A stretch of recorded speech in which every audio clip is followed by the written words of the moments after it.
Calexico City Council and Calexico Redevelopment and Successor Agency, Calexico Financing Authority, regular meeting agenda. Today is Wednesday, December the 16th, 2020, and it's 6:32 p.m. This meeting is being called to order. Due to the declaration of emergency, this meeting is being held pursuant to authorization from the governor's executive orders. Some or all of City Council members may participate in this meeting via teleconference as authorized by Executive Order N-29-20 issued by the Governor of California on March 17, 2020. Until further notice, there will be no public access to City Council meetings. However, participation is available in the following ways. Members of the public are encouraged to watch the meeting via live stream at communityspectrum.org/live at 6:30 p.m. or via the City Hall Facebook page. You also can be calling in from Zoom from your laptop or iPad.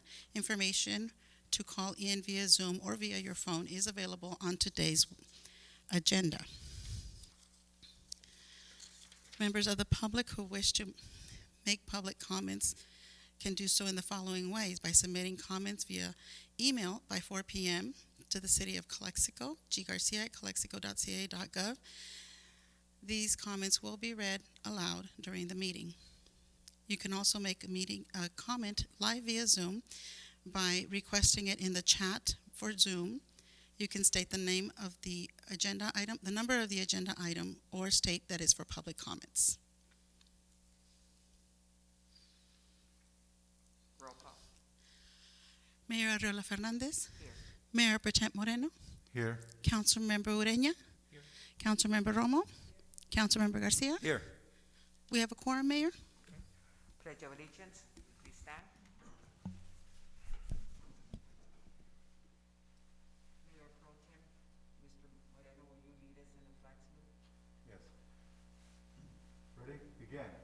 I pledge allegiance to the flag of the United States of America and to the republic for which it stands, one nation, under God, indivisible, with liberty and justice for all. Our mission statement. Mr. Councilman Ureña, will you lead us in our mission statement? The City of Calexico mission statement.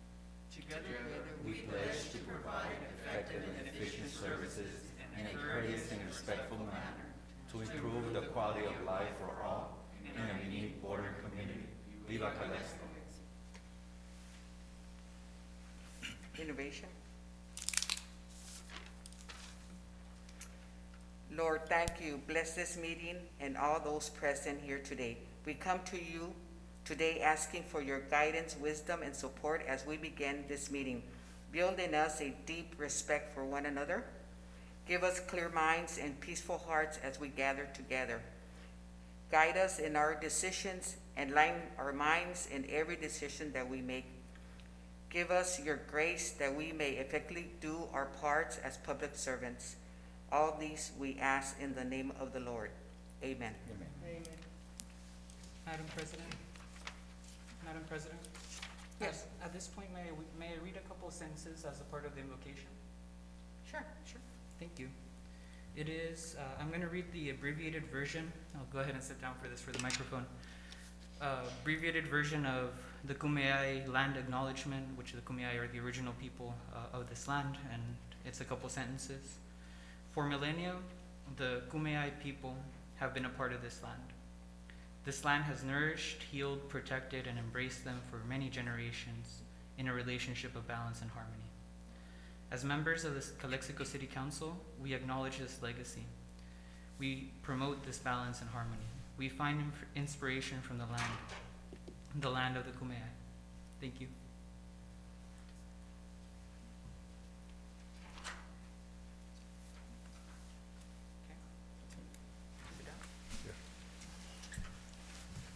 Approval of the agenda. Do I have a motion to approve the agenda? So move. Madam President, I was asking for recognition from the floor before making a motion. Excuse me? I was asking for recognition so I can make a motion. Okay, but point of order is we have a motion on the She floor. has to recognize who will speak. Who will speak? I'm asking for the floor, Madam President, to make a motion. Gabby?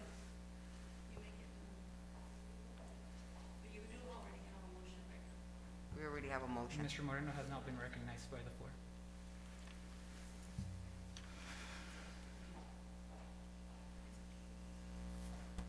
I recognize Mr. Ureña? Whoever you believe No. has asked for, well, I formally asked you, Mr. Moreno just interjected, so it's up to your discretion. Well, we have approval of the agenda and ask for a motion. Correct. And I- Okay, and the motion was made by Mr. Moreno. Yes, but before you make a motion, you have to ask the president for recognition, and then you make your motion. I'm asking for recognition from you to make a motion. City Attorney, I don't, Yeah, I'm not clear what, Yeah. generally, obviously the mayor has the floor, and then, when you open up for a motion, then you would recognize whoever, either raised their hand or had, was gonna wanna make the motion. So, you have the floor, you open it up, and then whoever wants to make a motion, they will either gesture or request to be given the floor, to make the motion. so the motion was made by our pro Tim, Mr. Moreno. Now we need a second. And just to clarify for Mr. Campos, because he didn't see what happened here. Mr. Moreno interjected immediately for a motion. I asked for the floor. Ms. Arriola, therefore, and we did it at the same time. So therefore, Ms. Arriola has the jurisdiction to give the floor to either myself or Mr. Moreno, and it's her decision, correct? For, as the chair has a lot of discretion on how they Right. handle the process. The idea just being is that you give the opportunity to the floor, to the entire council, whoever wants to make a motion. Here, we do have if there was a way for people to sort of put a line, like, I'm next, and you would go down that list. Right. But obviously, as a chair, the idea here is, as long as we know what the motion is, it's clear, the mayor, can move on whether or not to, seat it now or just to proceed it with the motion. And we have a second, you said? And a Okay, second. so the motion was made. Now do I have a second?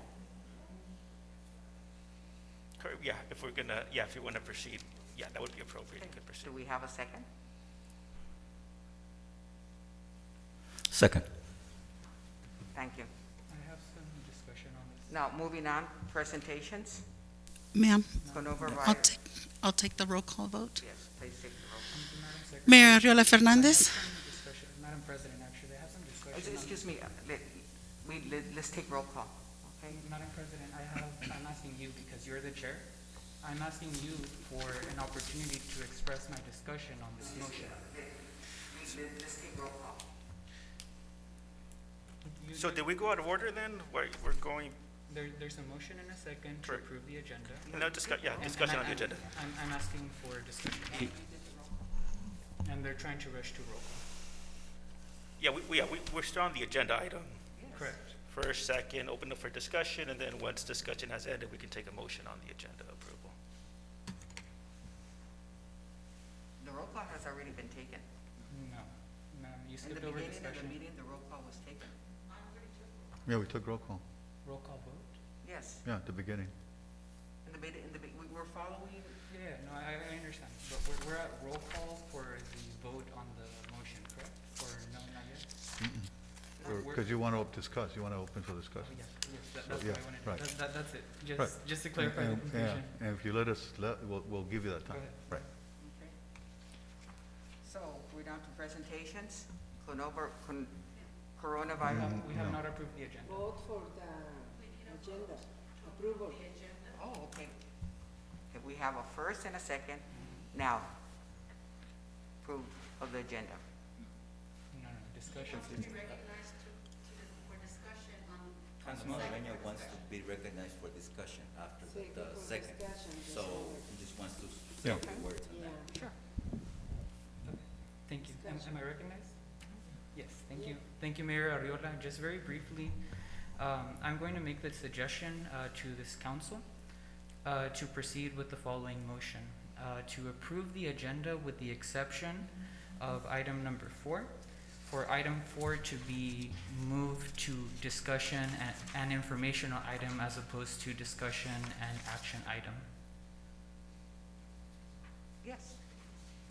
Do we have a motion on that? Now he needs to amend his motion. you know, Okay, will you Yes, amend the motion? I just made that comment, that's what I am expressing. Okay, will you amend the motion? No. The motion maker needs to amend the motion. Discussion, no? Yeah, there's Councilman already a Moreno needs to motion on amend the his floor. motion if he decides that, you know, he wants to take it as a. If we have a motion on the floor, this would be an amendment to the main motion here. So the amendment would be to go ahead and move item number 4 from discussion to informational item. And so Discussion we and would then need a information. second, Okay, then we would need a, You will amend your, motion. or unless, yeah. if it's a friendly amendment, you could do it amongst the first and the second. If it's amendment to the main motion, that's when we would end up, doing no official. So If I'll it's a- accept, okay, so, yes, If it's what's called a friendly amendment, then the first and the second can amend that. right, so I'll accept that with the amendment on, Mr. Ureñas is requesting to include that in the motion. For item 4 to be placed as just a discussion item, Correct. no Yes. potential, No potential Action. action on number 4 yet. And I Discussion and believe that's what it information, was. no? Discuss- Discussion and information? Yes. Yes, absolutely, for purposes of clarity. I would like to amend Mr. Moreno's motion to approve the agenda, for it to be, to approve the agenda with the exception of moving item number 4 from discussion and potential items, to move it into discussion and informational items, item number 4. Second, okay. Mr. Moreno has to, so you already amended your motion. Right. So, Yes, We're just getting, He we're says just, yes. we're just Yeah. getting clarity on what that Yes. amendment, Yeah. what, What the amendment. what the amendment was. Correct. So it's not a separate, it was just a friendly, just getting clarity on what. yeah, I'll second that. okay, Sure. okay, now, Kathy?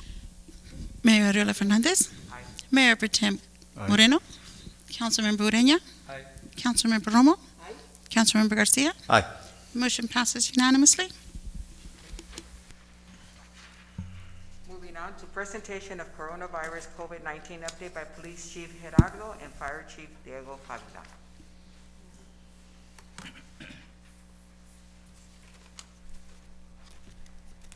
All right, good evening, Honorable City Council, to the members of the community watching via our social media platforms. My name is Diego Favila. I'm your fire chief for the city of Calexico.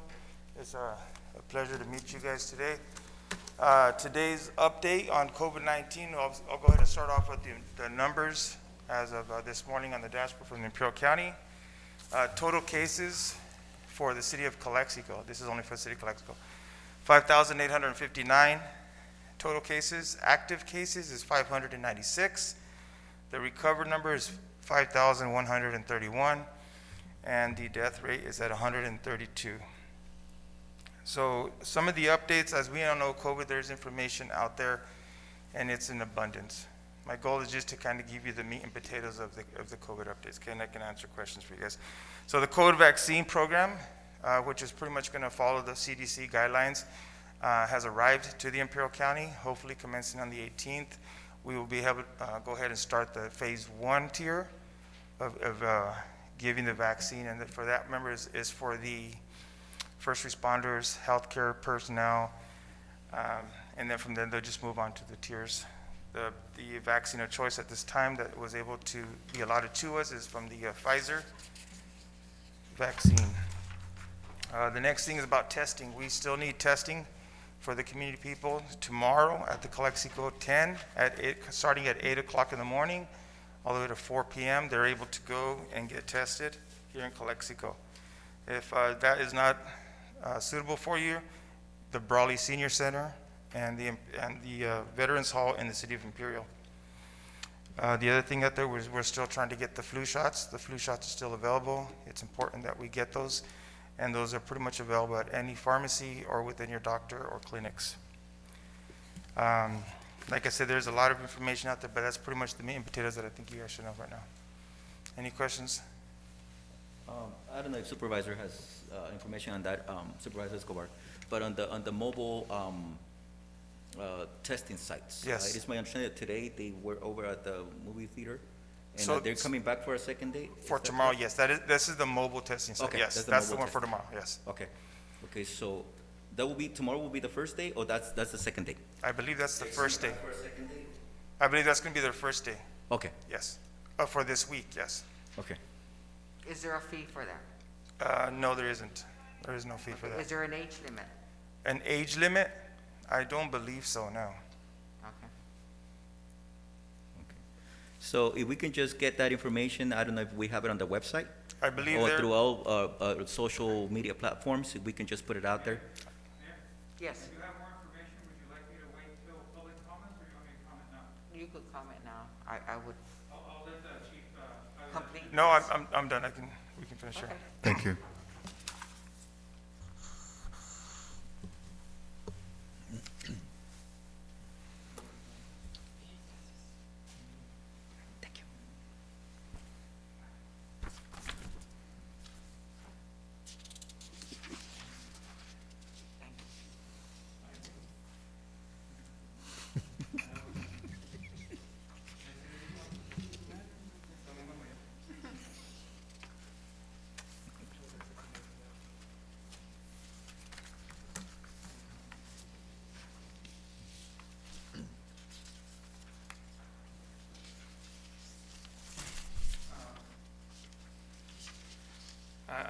I don't have good news, unfortunately.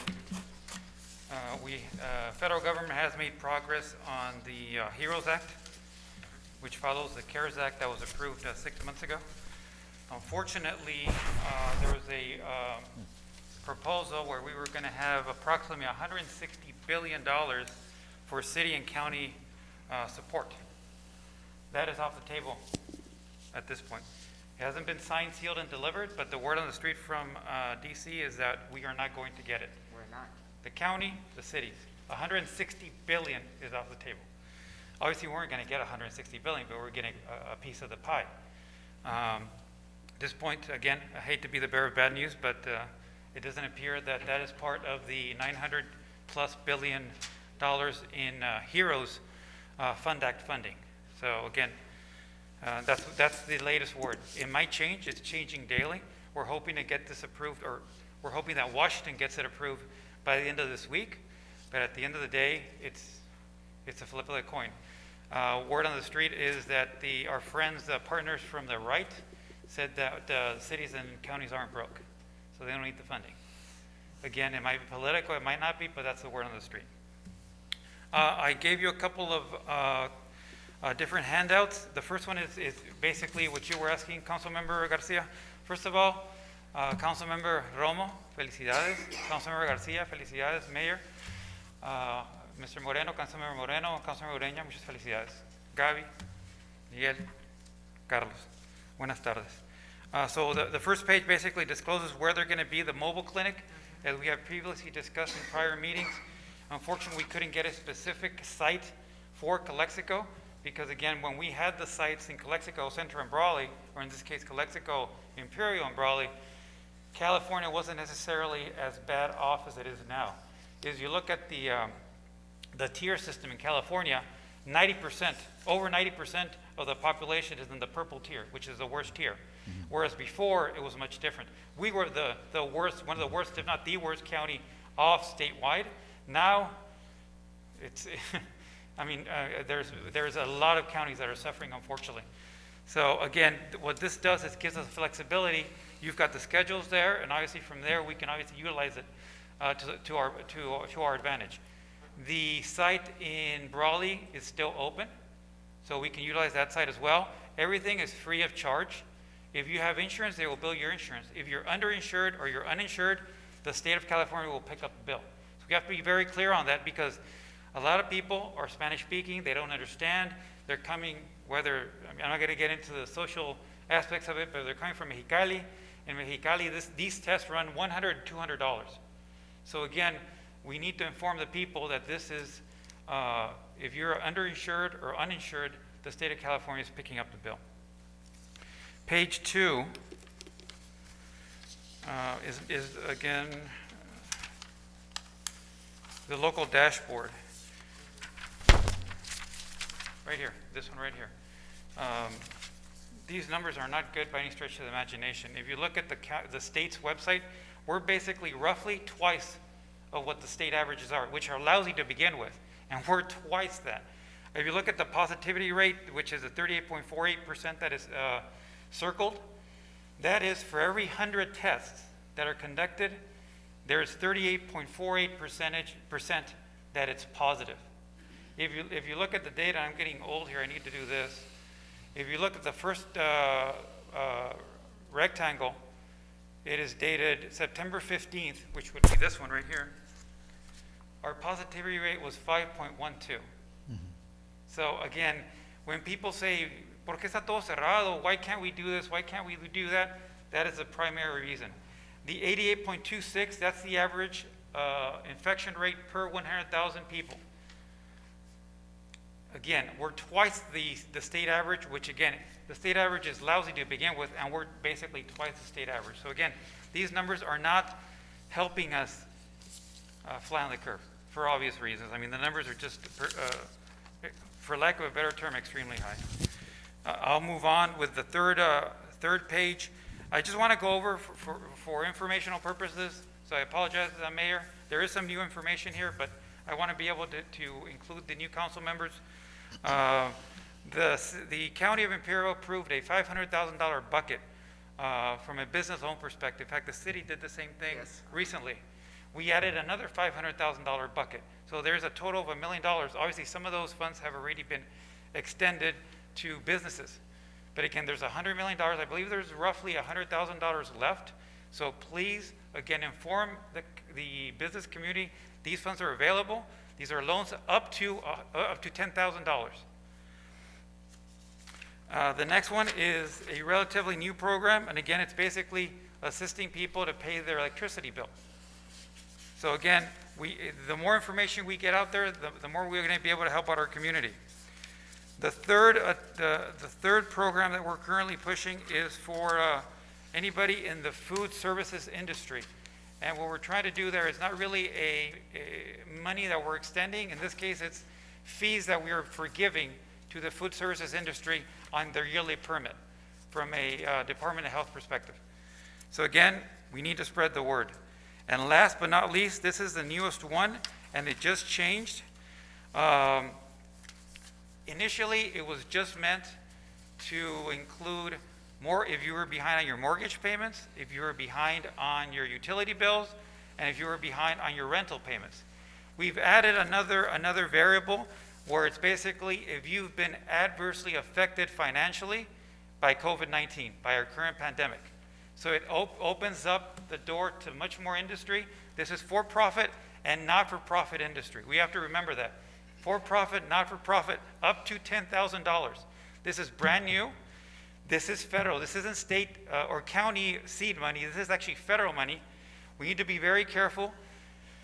We need to spend it ASAP.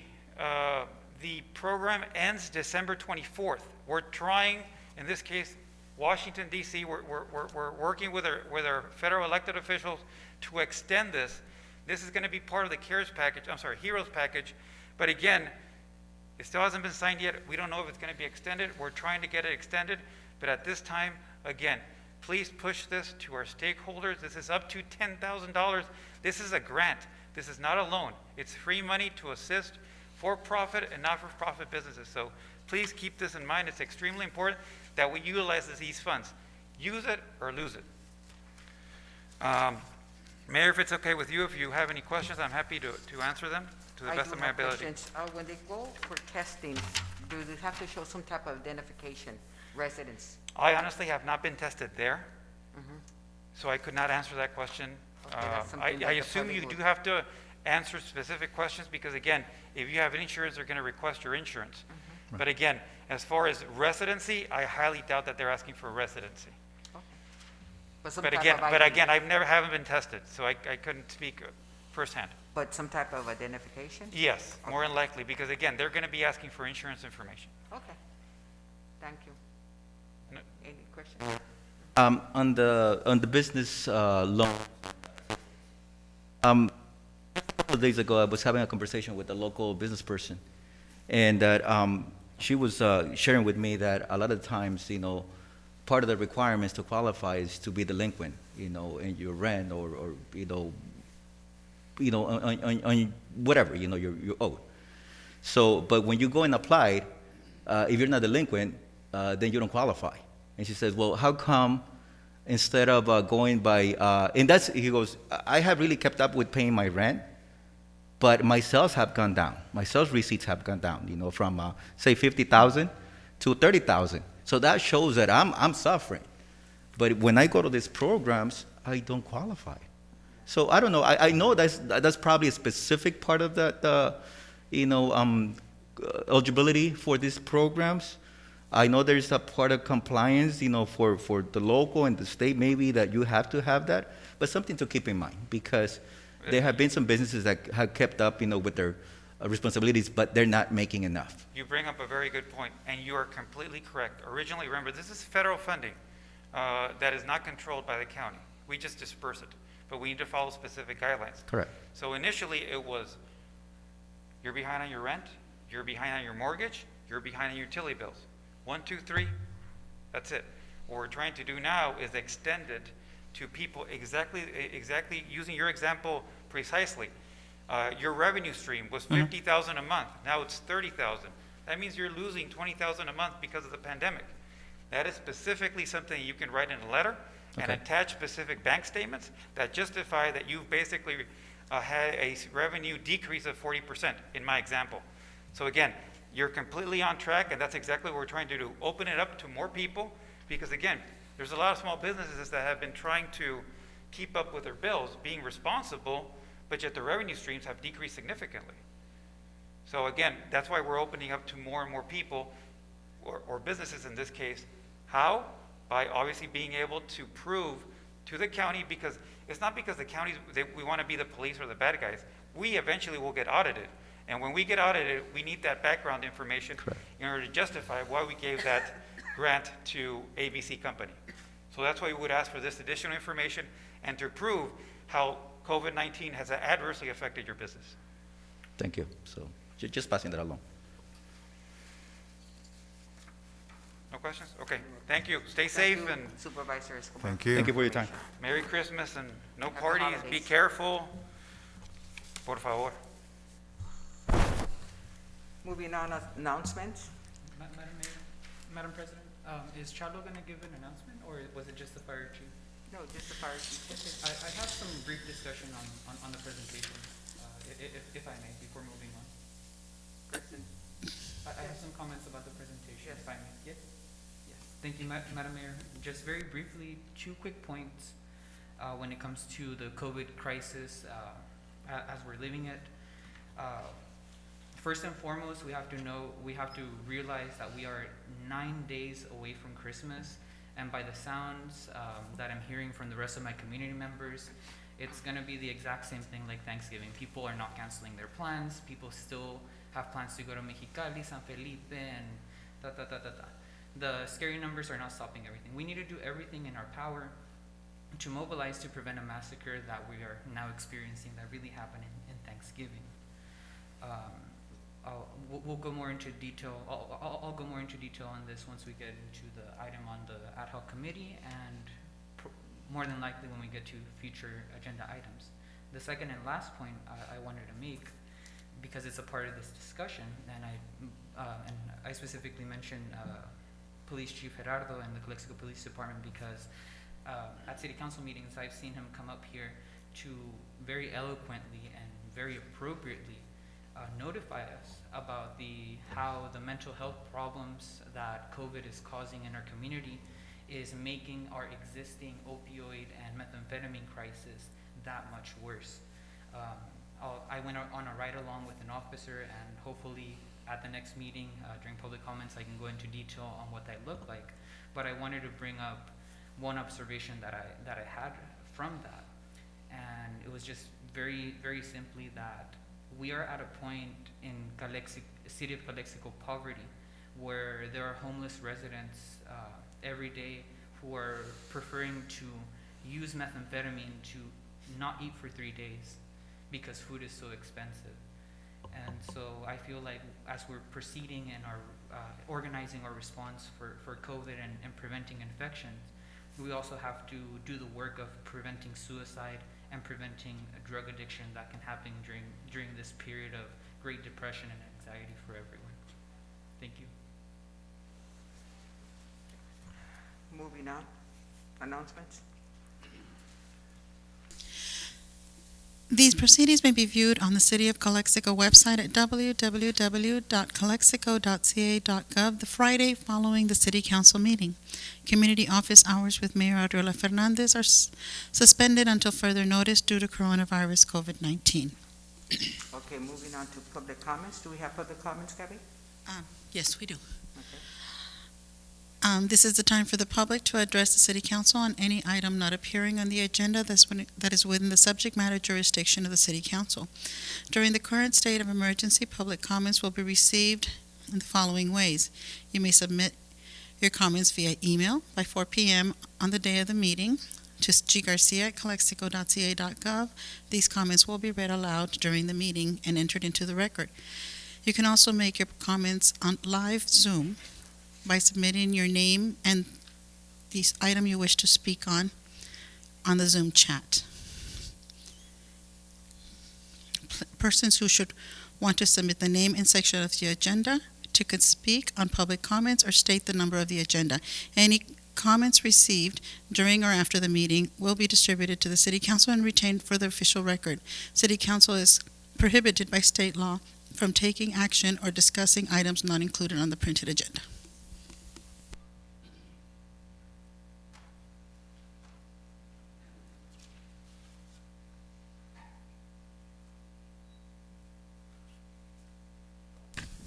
I have two public comments. Okay. The first comment is from Mr. Alberto Alviso, and it reads, García, Moreno, Romo y Ureña. Primero que nada, quiero felicitarlos por ganar uno de los 5 puestos más importantes en la dirección de nuestra ciudad. Quiero comentarles que este es el momento de trabajar y tomar las mejores decisiones para el bienestar de nuestra ciudad y todos sus habitantes. Hoy es el tiempo de escuchar las ideas y las necesidades de la gente de Calexico. Queremos un mejor futuro para nuestra ciudad, nuestros negocios y nuestras familias. Es tiempo de buscar líderes y formar líderes para crear planes de trabajo y de estudio que ayuden al crecimiento de nuestra ciudad. Como anteriormente les comenté a algunos de ustedes, Calexico tiene 112 años y Mexicali tiene 117 años. Sin compararnos estas dos ciudades hermanas, nos damos cuenta que Calexico se quedó detenido en el tiempo y Mexicali creció y se convirtió en un gran metrópolis. Calexico siempre fue una ciudad con mucho potencial económico y una plataforma para muchos negocios, pero ahora está agonizando por las malas decisiones de alguien o de algunos. Luis Pacheco, Rosie Arreola, Morris Hodge y David Dale solo buscaron un futuro para ellos mismos, ocupando un espacio para sentirse importantes. Hasta donde sabemos, lo hicieron lo más que les convenía o a todo lo que David Dale les decía, siempre ignorando las necesidades y la voz del pueblo de Calexico. No tuvieron el valor de enfrentar a Dale, no tuvieron el valor de tomar decisiones propias ni aceptar las consecuencias de sus malos actos. Al fin solo dieron excusas y alargaron los tiempos para que la gente de Calexico se les olvidara todas sus malas acciones y culpar a David Dale de todo. En los tiempos de mayor necesidad no supieron hacer nada por la ciudad ni por los comercios de Calexico. Dejaron que cientos de familias, comerciantes de Santo Tomás, perdiéramos nuestros negocios y el trabajo que con tantos años nos tomó construir. Algunos perdieron sus casas, pero por consecuencia, como comerciantes se fueron a hacer negocios a otras ciudades.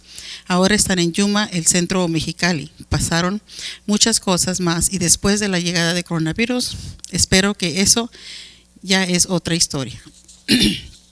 Esto es solo una pequeña parte del legado de Dale, Pacheco, Arreola, Morris y Hodge. Les ha dejado a todas ustedes el tiempo de recuperar todo lo que estas personas perdieron y dejaron ir. Camilo García, Javier Moreno, Raúl Ureña, Gloria Romo, Miguel Figueroa. Hay mucho trabajo por hacer, pero la buena noticia es que esta vez ustedes no estarán solos y que contarán con la ayuda de muchos de los líderes de esta ciudad y su gente. Esta vez somos muchos los que estamos luchando y trabajando para recuperar y levantar a Calexico. cuenten conmigo para ayudarles. The second public comment is coming from Mr. Emmanuel Martinez, who will be unmuted. He will be coming over live Zoom.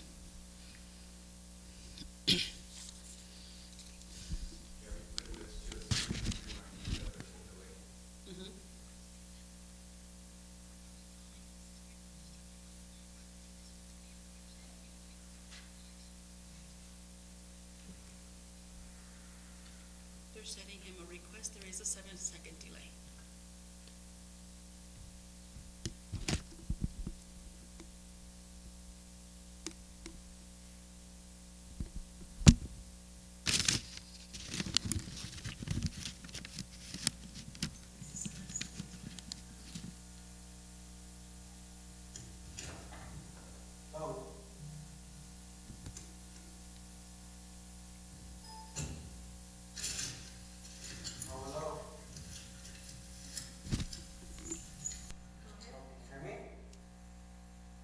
You.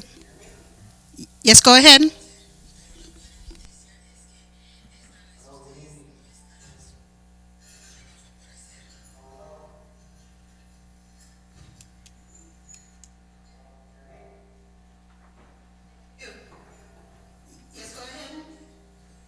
Good evening, members of the City Council. My name is Emmanuel Martinez, Government Affairs of the Superior Irrigation District.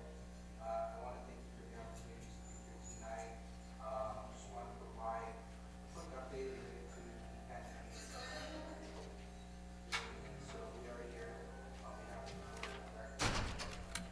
We are doing a full court outreach, court press outreach to give our City Council's very high level update on the situation we're facing with company customer bills.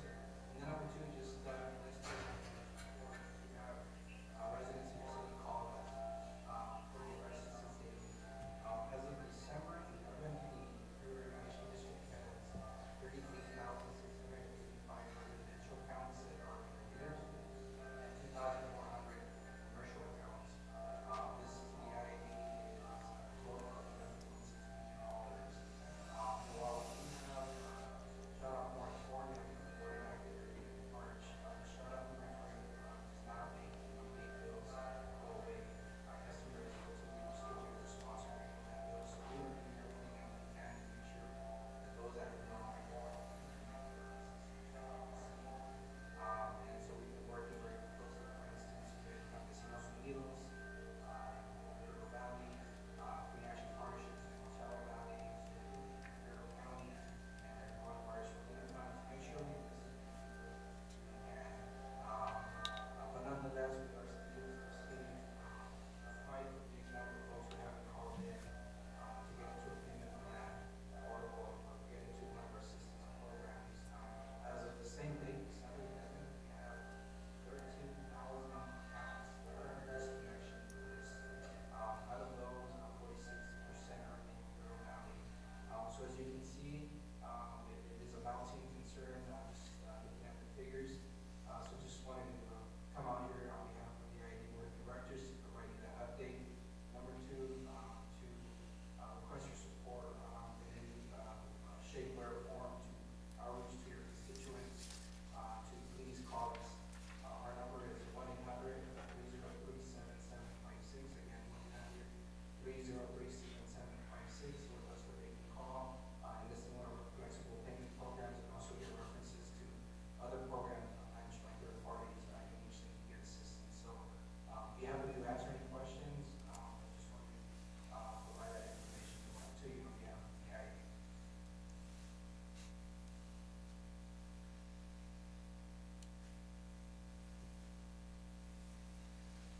Okay. Okay. Moving forward, City Manager's report.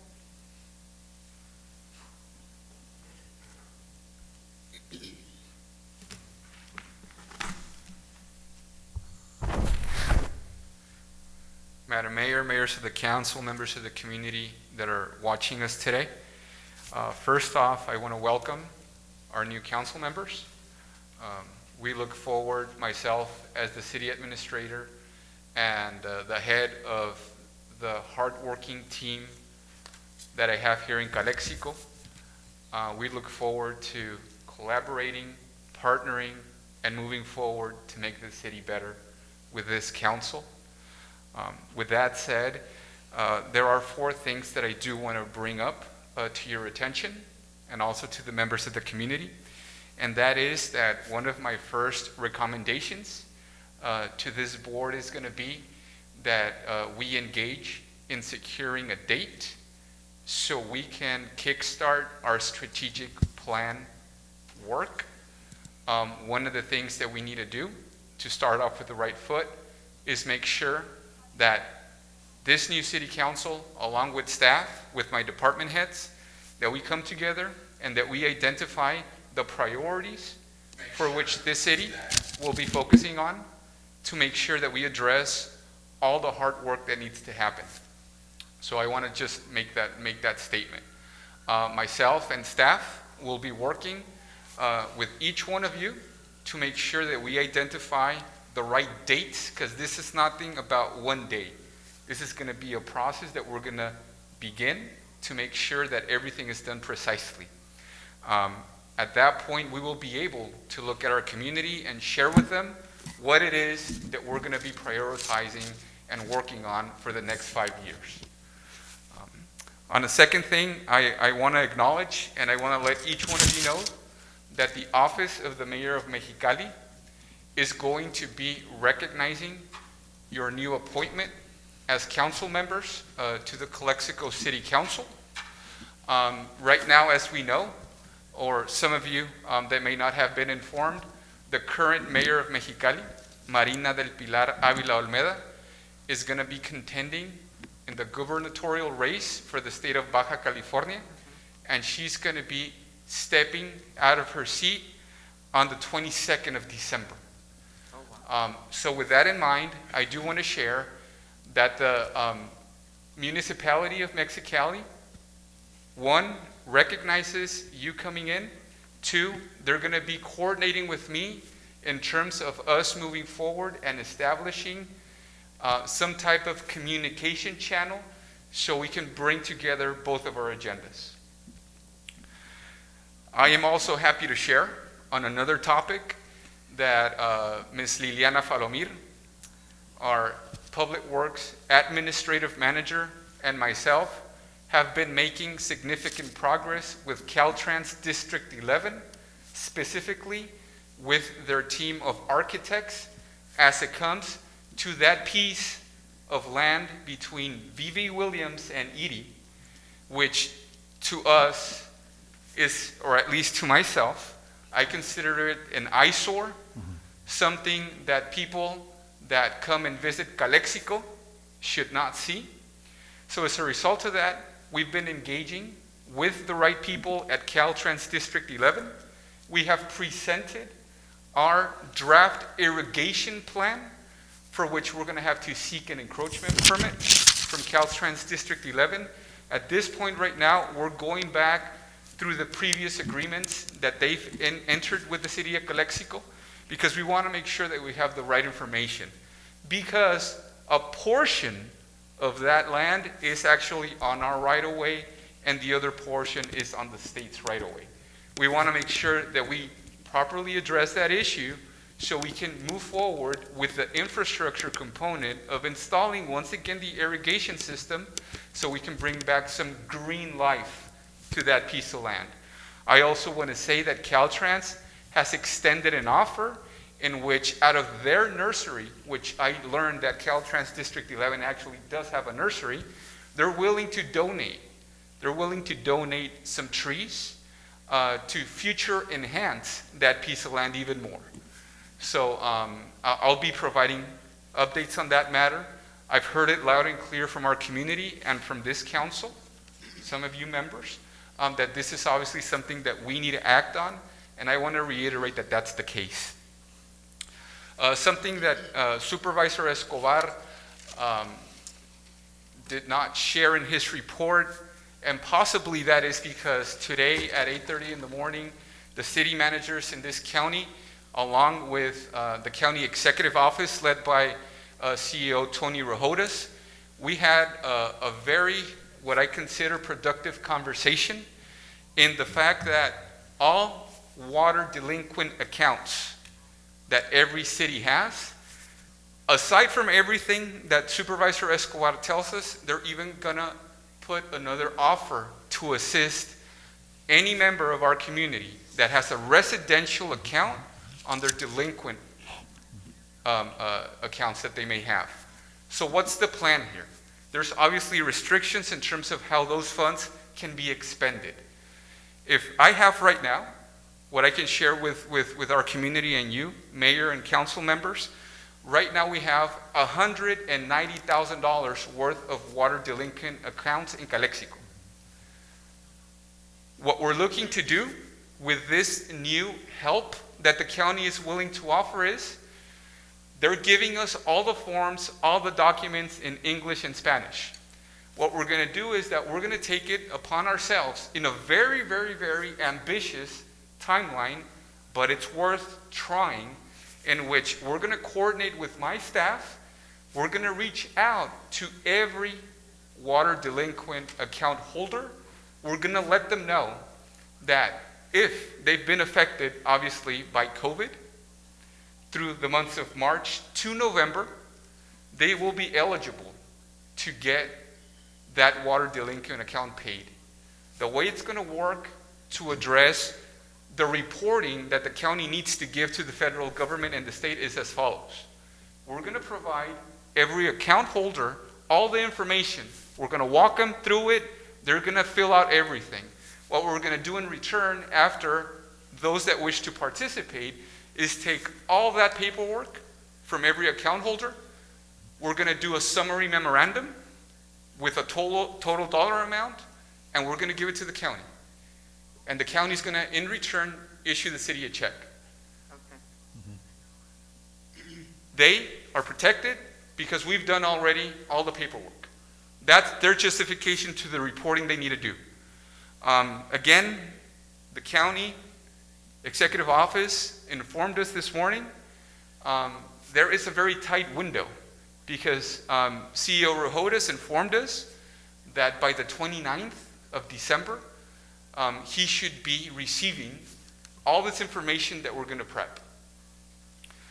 I'll tell you something. If we cannot get to all of them, but if we can at least get to one water account holder that has not been able to pay their water, we've done our service. Because this is an opportunity that the county is giving us to take advantage of funding that's out there to assist our community. I just said right now that we have $190,000 worth of water delinquent accounts.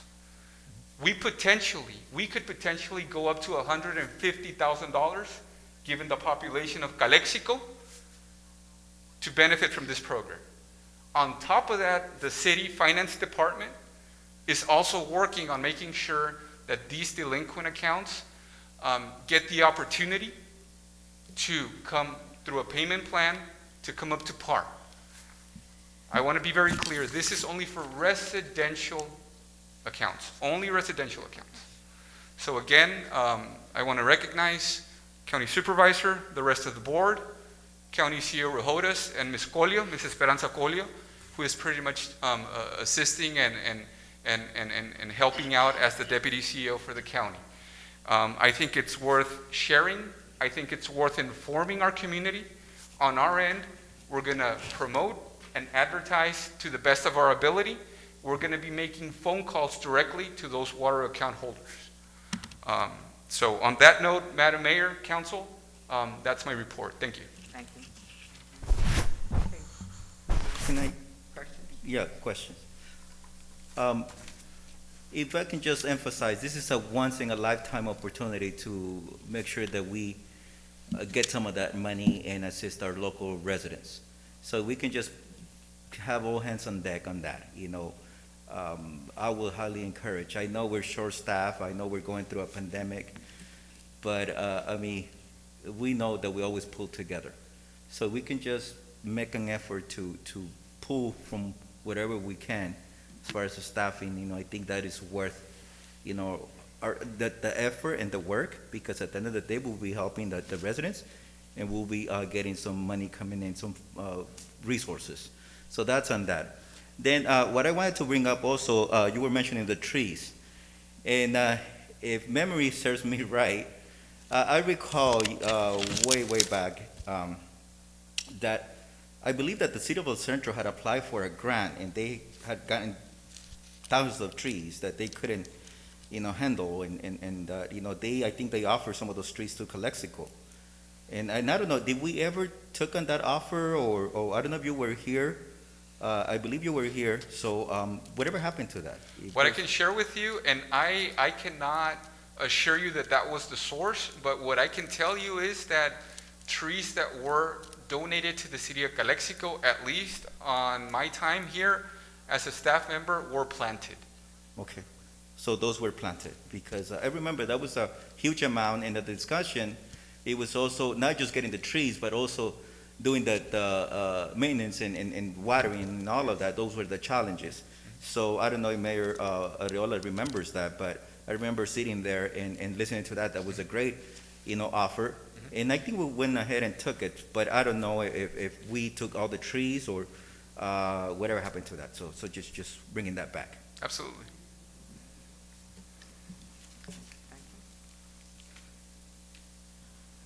Okay, now to city council comments and reports of meetings attended.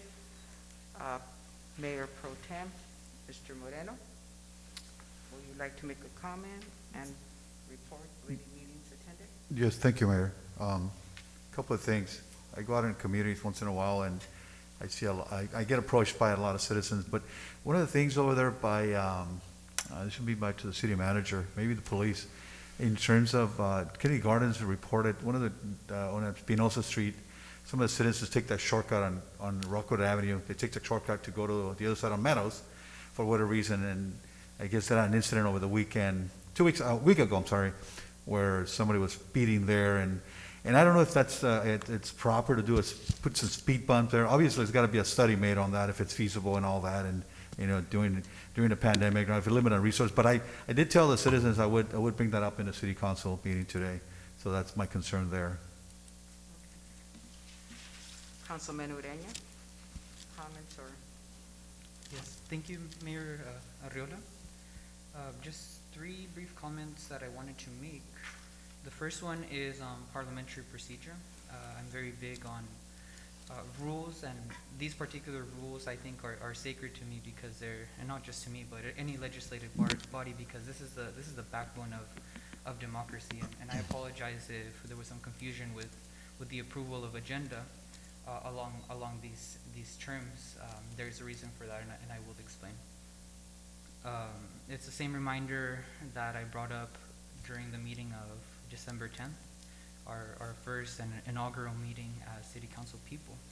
Just a reminder of how I would like the parliamentary process to function from the mayor, so that all of our rights are protected and we are all able to represent all of our constituents in an organized and equitable manner.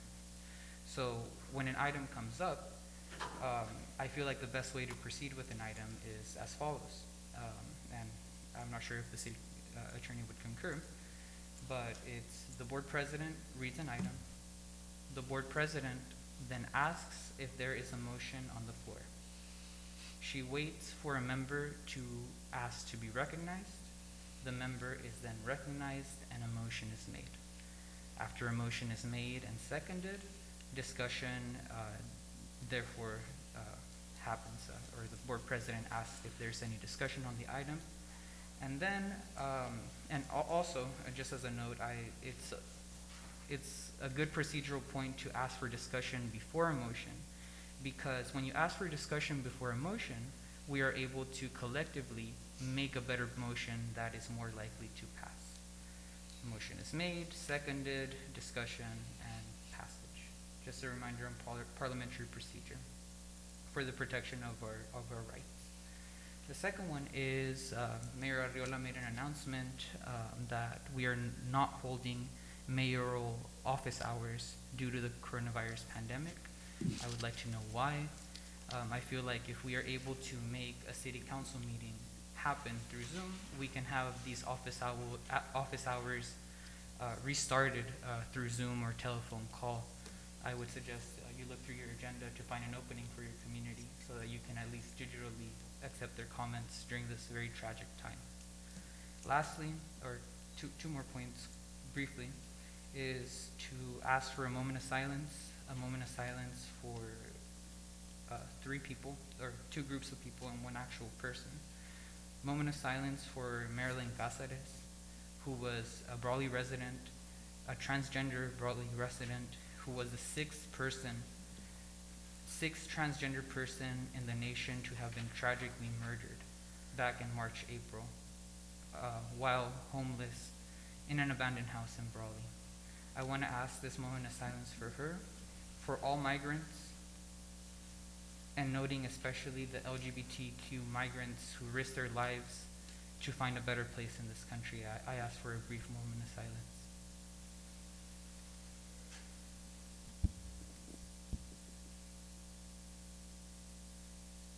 Thank you. And lastly, I absolutely concur with Pro Tem Moreno's comments on road safety. I was actually going to bring it up as a future agenda item.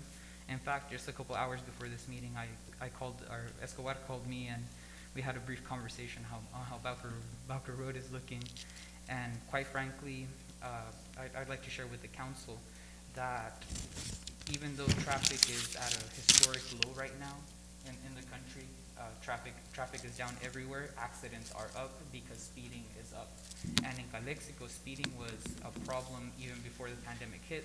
The pandemic hits, it accelerates, and now we're getting all kinds of traffic fatalities. In fact, there was one today, just I believe an hour and 30 minutes ago, on Cole and Dogwood. Yet again, there's a couple of hot spots that are major pedestrian and road safety hazards that I hope that we can address as a council very soon. And that concludes my comments. Thank you. Thank you, Mr. Ureña. Mrs. Romo, Councilwoman Romo. Thank you. I want to thank and congratulate City Manager and City Clerk because and all staff who collaborate in the spring event in December 10th. Thank you so much. It's a beautiful event. I like it.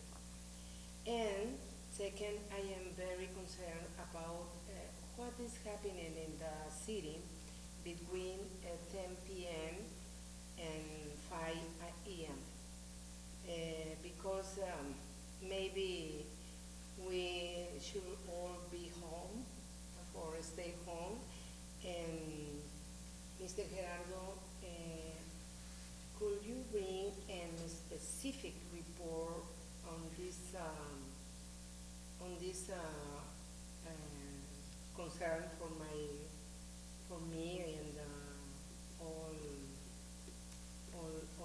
city councils, because it's very important to stay home and 10 p.m. to 5 a.m. please, for the next meeting. Is possible?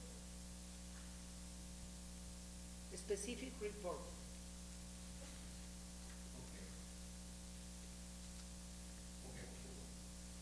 Yes?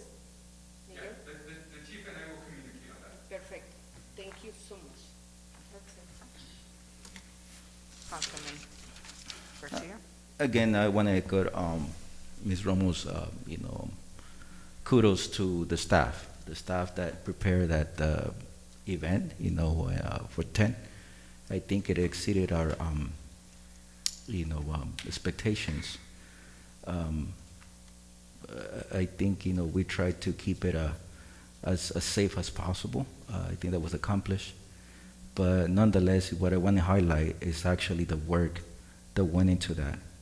As I said it before, our city staff does a great job of making things happen with the little resources that they have. So it's up on us to make sure that we continue to work to provide those resources. So with that taken care of, also, I want to share that I attended the annual farm workers event. It was not a breakfast this time, but nonetheless, it was a recognition of our farm workers, the farm worker community. And they were still very excited, but again, that's one of our populations and one of our challenges also based on the need and the needs that they have. It's something that we're gonna have to work together. Some of them approach me about their needs, and I think it's not just upon us, up in the city, to come up with solutions. I think it's a team effort. It's a team effort with the stakeholders, the community, the farm labor contractors, farmers. So just to make sure that we at least offer a decent facilities for them to use.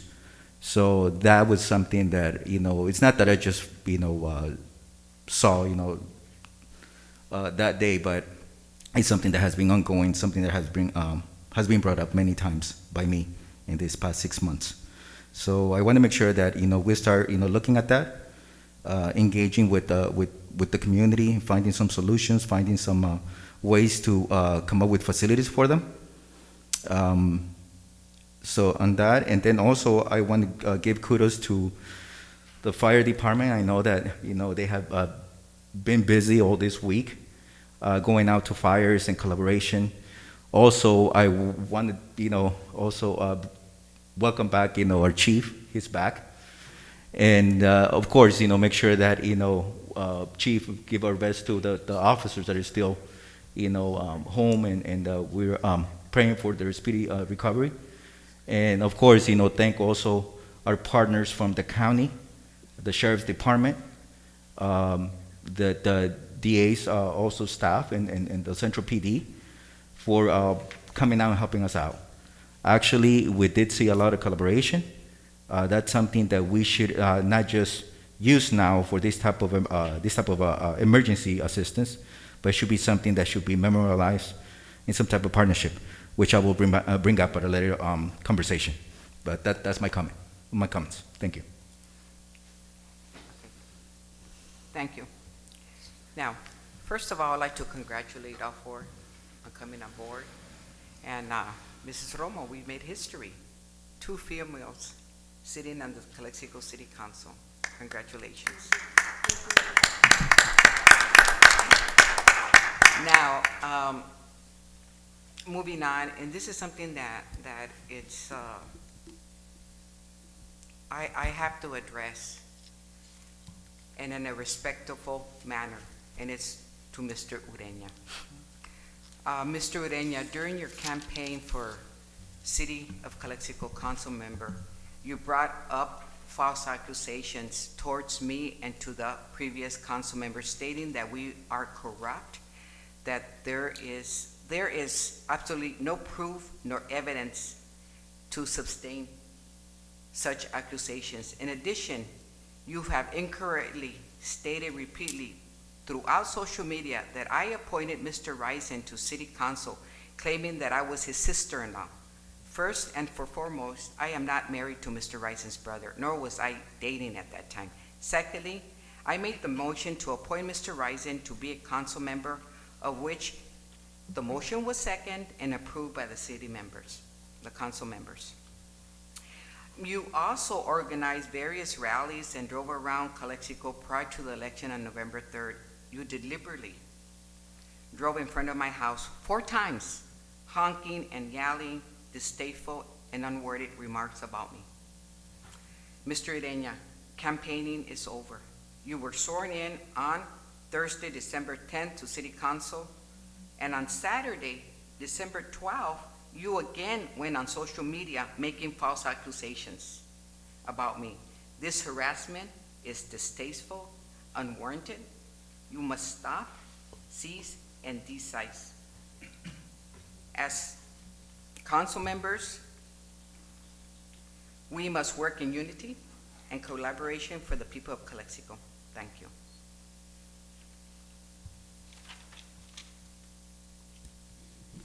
That's all I have to say. Now moving on to consent agenda.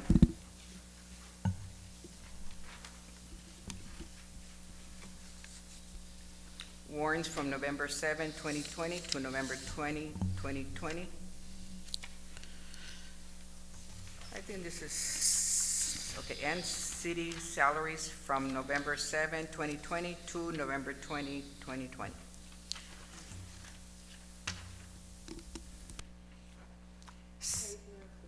Third, second reading and adoption of ordinance number 1211 an ordinance of the City Council of the City of Calexico, California, amending the Calexico Municipal Code to establish the Library Board of Trustees and the Arts and the Historical Commission.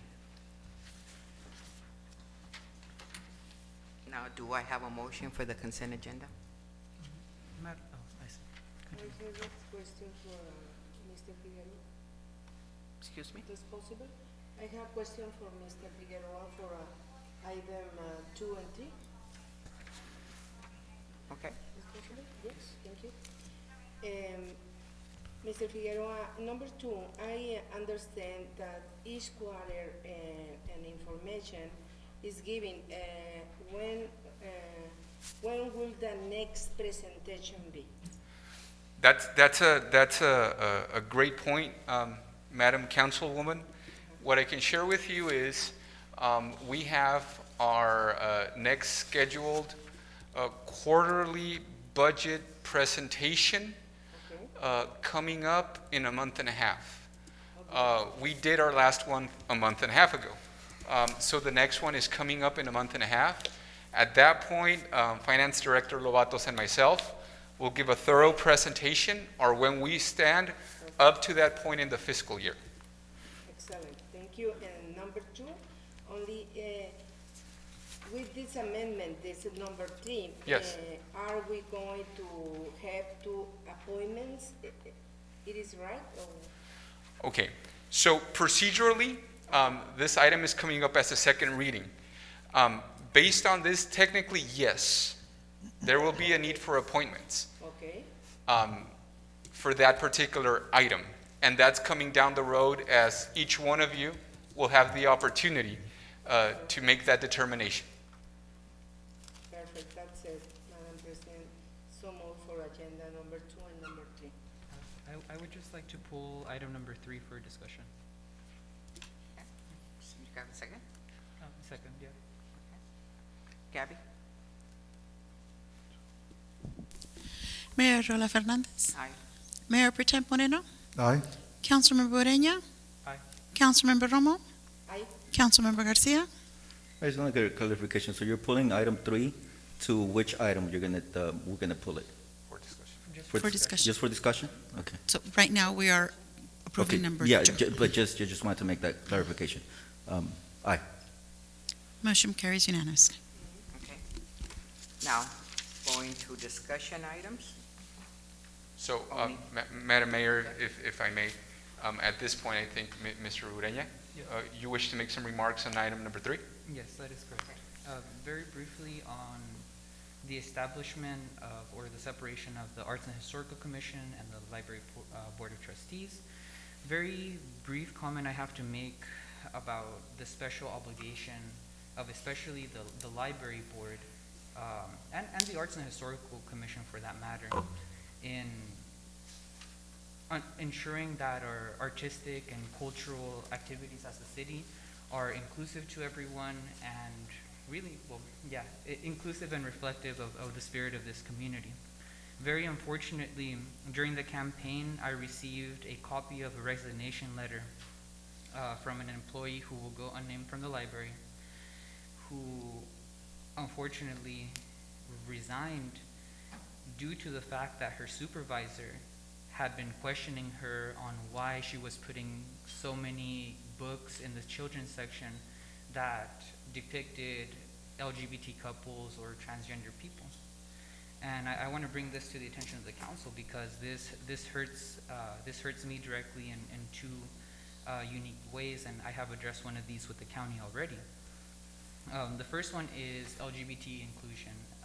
I keep getting reports from students at Calexico Unified High School District where we know that just like murder is still a active point of discussion for transgender people across this country, suicide is also still very prevalent across the nation, but especially in our community. And I am absolutely so angry that we let a young professional go because her supervisor got mad at her because she wanted to include LGBT themed books so that LGBT students felt included and possibly could have averted some self-harm. And the second problem with this, of course, is, without being said, is the absolute lack of respect, not just here in Calexico, but across the county and in various agencies and in various applications, the absolute lack of respect for talented young professionals that get frustrated by the lack of openness to change in a lot of our institutions and would rather resign and go take their talents elsewhere to San Diego, Los Angeles, and now even Phoenix and Arizona. So just putting that out there, I'm hopeful that a good library commission and a good arts commission can mitigate and ensure inclusion, but we must also do our part in our administrative duties to make sure that things like this cease to happen, because we want to be tolerant, we want to be dynamic, and we want to be inclusive as a city. Thank you.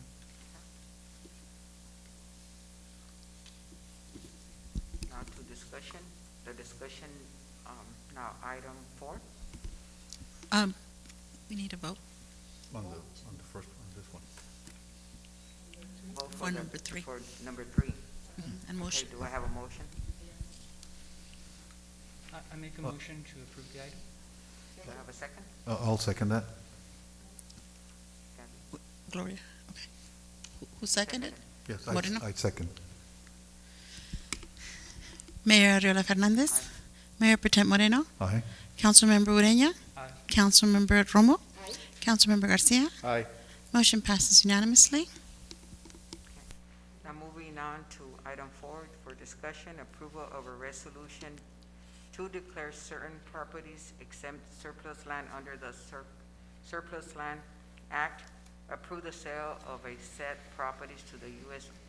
Army Corps of Engineers pursuant to a purchase and sale agreement, and 3, find these actions exempt from review under the California Environmental Quality Act. And this item was changed for discussion and information only, Mayor? Yes. Okay. Thank you for that, City Clerk.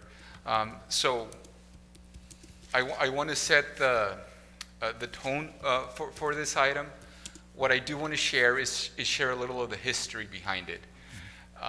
Our previous city manager, David Dale, possibly around summertime of 2020, was brought to his attention that there were 2 specific parcels which are identified in your staff report, for which the federal government, through their engineering branch, which is the U.S. Army Corps of Engineers, were interested in acquiring.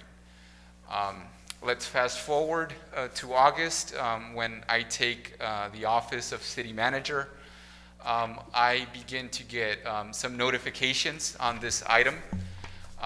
The first thing I request is all information from the U.S. Army Corps of Engineers on any communication that had existed on this matter.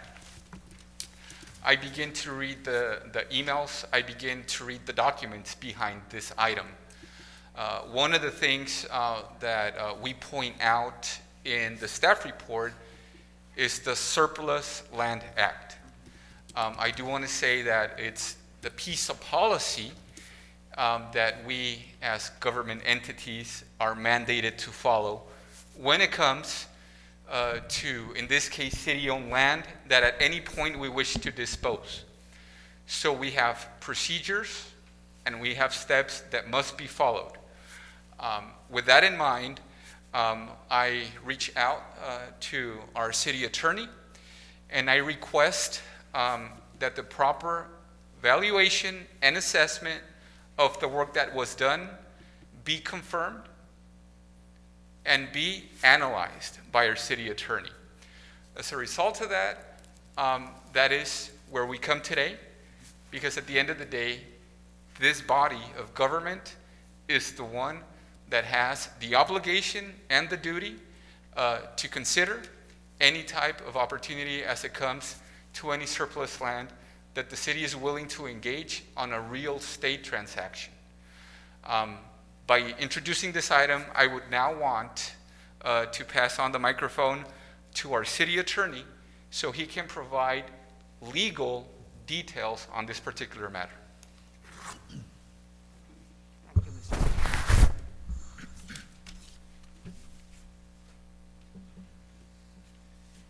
Thank you, Mayor, members of the City Council. Just to piggyback on what the city manager's comments, beginning this year, there's a new law, Surplus Lands Act law, that came into effect, and that now requires when the city's going to sell real estate, we need to make an opportunity for any, in short, for any affordable housing builders or individuals who want to build affordable housing, give them a first priority to purchase the land if possible. There's a new state law, like I said, that was that came into effect in January. So as you know now, when we're looking, if there are other pieces of property the city's looking at disposing, we are now walking down this process. So when this item came to our attention, first we had to look to see whether or not the transfer of this property would be subject to that Surplus Land Act, which would probably take another 3-4 months potentially, just in the timing process to give a notice out.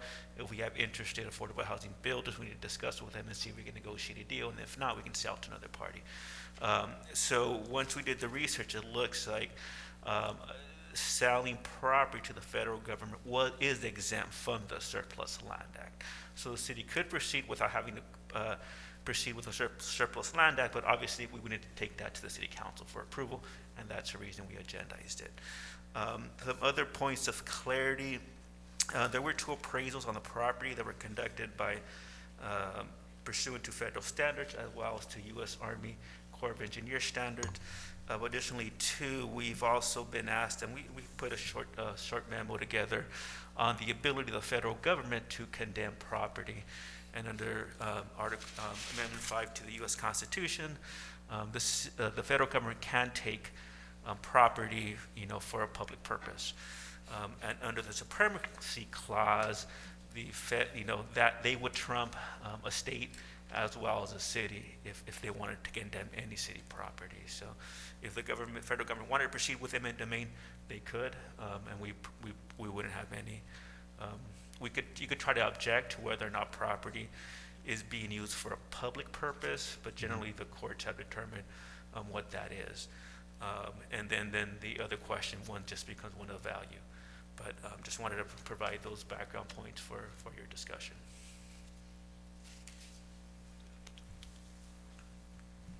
Thank you. We are now going to be going into public comments, since we have public comments on this item.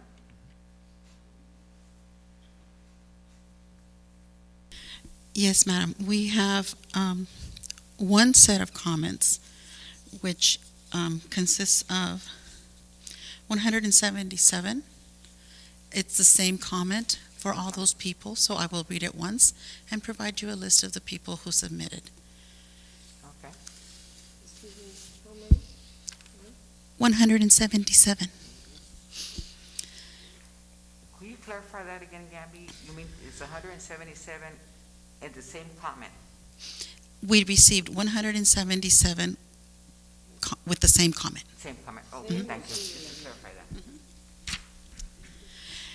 Dear Calexico Council members, I am a resident of Calexico expressing my absolute disapproval of the resolution calling for the city to approve its sale of 2.5 acres of land along the border to the U.S. Army Corps of Engineers for $26,700, and to designate this land as exempt surplus, meaning that the city finds this land not suitable for the city use, triggering the exemption from the California Environmental Quality Act.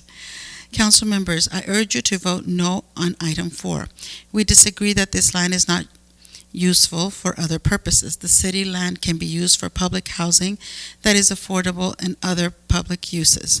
Calexico is in need for you to take action that beautify our community. Our downtown is already surrounded by barbed wire. I urge you not to further militarize our community. This action not only impacts and divides us as residents living along the border from our families, but it impacts communities all over the state and country.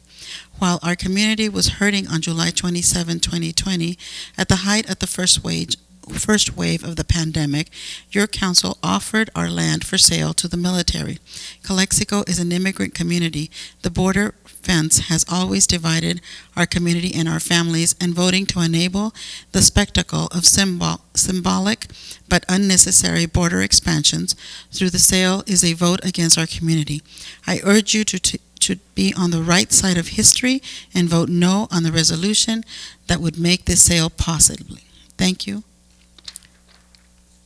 And Sheila Vianney V., Jose Ambris, Vanessa Kilps, Valeria Salgado, Tori Bosminer, T.T. Williams, Stephanie Briceño, Sofía Quintano, Sofía Pontesiano, Sergio Espinosa Jr., Selena Flores, Sandra Podaca, Rosie Hinn, Rodrigo Valdez, Rochelle A. Carrillo, Priscilla Smith, Paulina Sierra, Olympia Dorantes, Ofelia Ursua, Nicole Soriano, Nelly Rodriguez, Natalie Rivas, Natalie González, Montserrat de Dios, Monique Ureña, Miguel Ángel Vizcarra, Michelle Rosas, Melissa González, Melanie Bieber, Megan Moreno, Lizeth Salazar, Mariana Cabrera, Luis G. Hernández, Lorna Ávila, Lisbeth Díaz, Leslie Lara, Lilian Velarde, Jasmine Ortiz, Larissa Topete, Leila Aceves, Caitlin Rivera, Karime Ríos, Karime Gutiérrez Ching, Karime Mercado, Julissa Ortega Cisneros, Giovanna Martin, Joshua Vidal Robles, Jimmy Vázquez, Jesús tu Dios, Jennifer Baltasar, Jennifer Garcia, Jayla Delia Vázquez, Jeanette Romo, Jade A. Sevilla, Jacqueline Chaboya, Ismael Rocha, Ismael Arbizo, Isabel Solís, Heidi Rodríguez, Gwyneth Rodríguez, Guadalupe Rosas, Gibran Torres, Esteban Ojeda, Ernest Alexander Limón, Eric Peraza, Diana M., Daniel González, Daniela Sandoval, Cristina Martínez, Cassandra García, Carlos Melendres, Carlos A. Fitch, Camila Musso, Brenda Mungaro, Blanca C. Contreras, April Urrutia, Antonio Torres, Ángel de Dios, Anaí Araiza, Ana Fernanda Castro, Ana Cabrera, Alfredo García Ornales, Alessandra Sandoval, Alanis Gaitón, Adriana Arce, Julissa Ortega Cisneros, Kiani Palacio, Jacob Stempel, Bárbara Eastman, Nilsa Pérez, Ana Rosas, Hugo Castro, Laura Arteaga, Julissa Ortega, Kiani Palacio, Elizabeth Jaime, Danny Hernandez, Laura Rivera, Eugenio Ramos, Nicolás Salarpi, Fabian Rubio, Lorena Wellens, Jorge Naranjo, Emily Bastida, Gustavo Mesa, Samantha Ramirez, Jocelyn Lozano, Brenda Arteaga, Timothy Andrew Marquez, Brenda Buenrostro, Alejandro Campos, Andre Gomez, Abdulia Torres, Nancy Briceño, Ashley Angulo, Abigail Cepeda, Alexis Villalobos, Alejandro Espinosa, Roxana Ramos, Maribel Hernández, José Manuel Coronado, Jocelyn D. Moreles, Isabel Ureña, Ángela Esparza, Marina Contreras, Dylan Ortiz, Ruben Arellano, Alex Félix,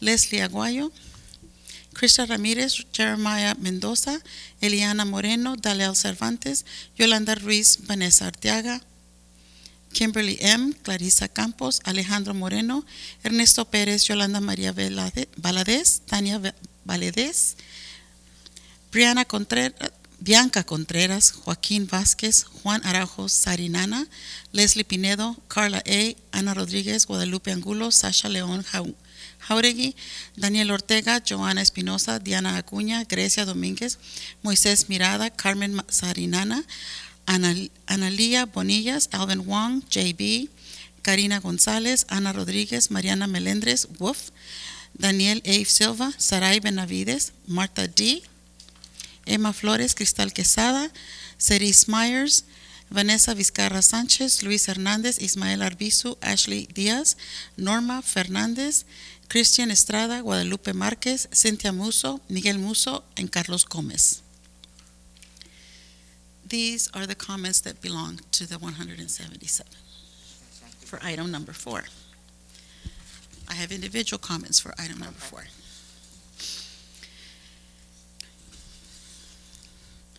Carlos Fitch, opposition to City Council action on item number 4, sale of Calexico's borderland.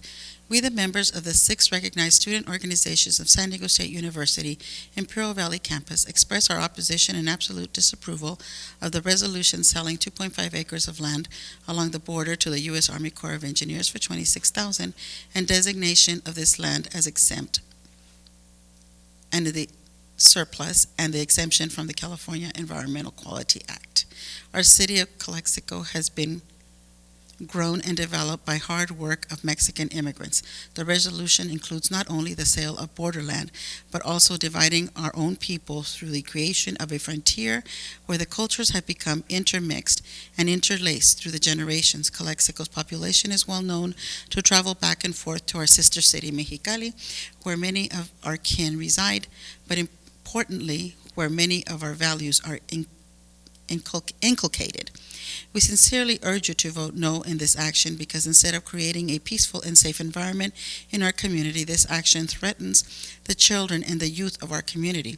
Utilizing the land to install a military and defensive zone is very concerning. The borderland can have many beneficial purposes for public work and benefit of the community.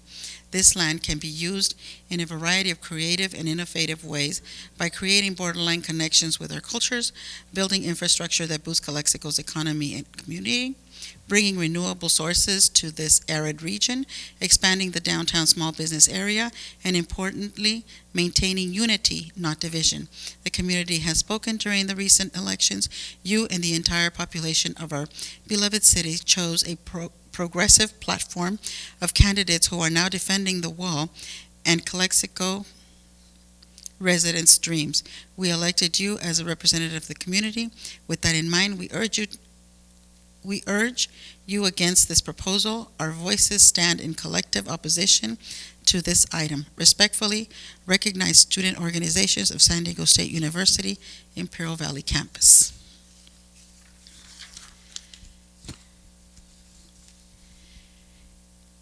Ismael Arbizu. Hello, Raza. I would like to know why we need a second border.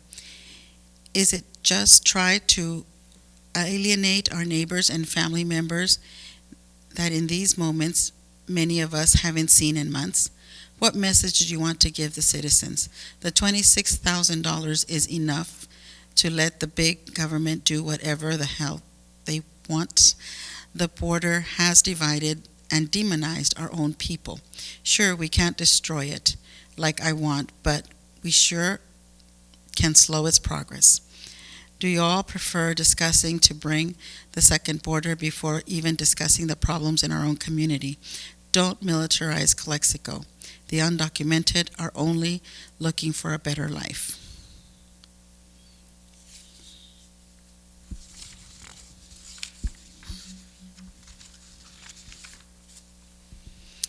Roxana Ramos.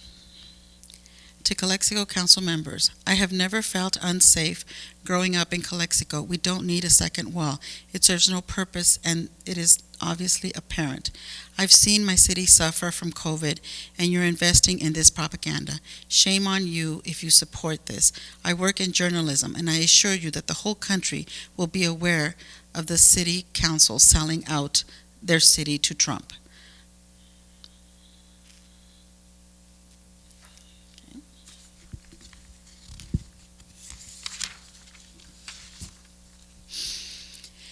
Ana Fernanda Castro. Hello, my name is Ana Fernanda Castro. I am a resident of Calexico, have lived here my whole life and is deeply concerned with this proposition to build another wall.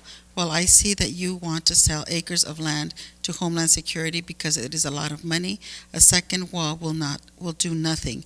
As one, there is already a huge one that still isn't even done building. The money that the city will make out of selling the land is $26,000. Will that money go? Where will that money go? Our city and its representatives in the city council have been known to be selfish and use the money for themselves. We need to change and building another wall will do nothing. I urge you to decline this offer as it will only benefit 1% of the city, which are the people in the city council.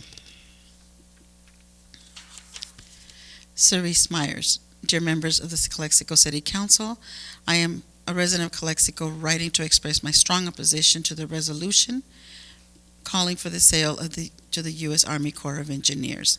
The aggressive militarized fortification of the boundary between Calexico and Mexicali is ugly, expensive, and counterproductive embarrassment.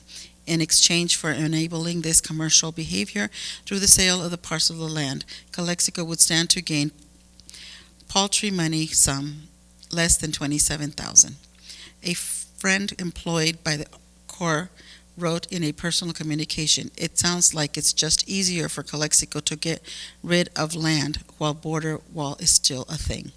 The wall is over, Trump is over. In the words of the poet, war is over. Happy Christmas."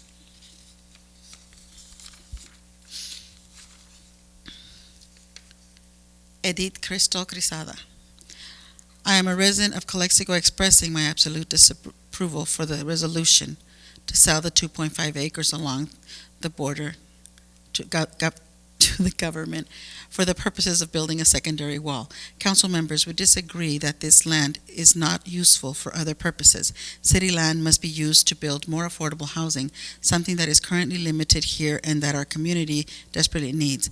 Calexico is an immigrant community, and voting to enable federal government outreach is a necessary border expansion, and militarization through this sale is a vote against our community. For that reason, I urge you to vote no on item number 4.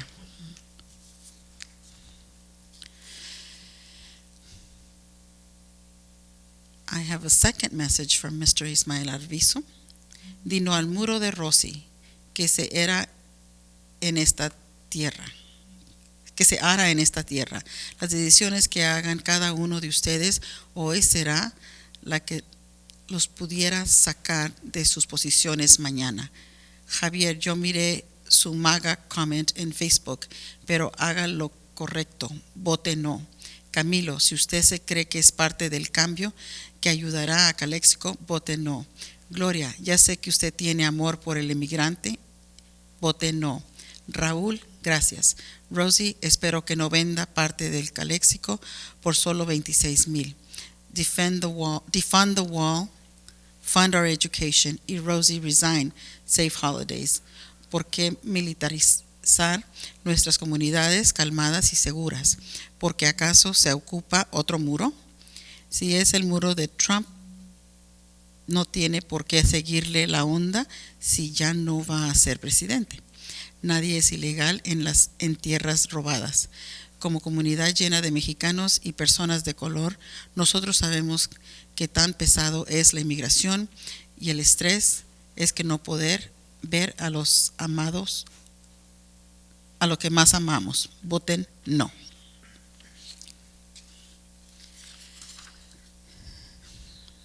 Ashley Diaz.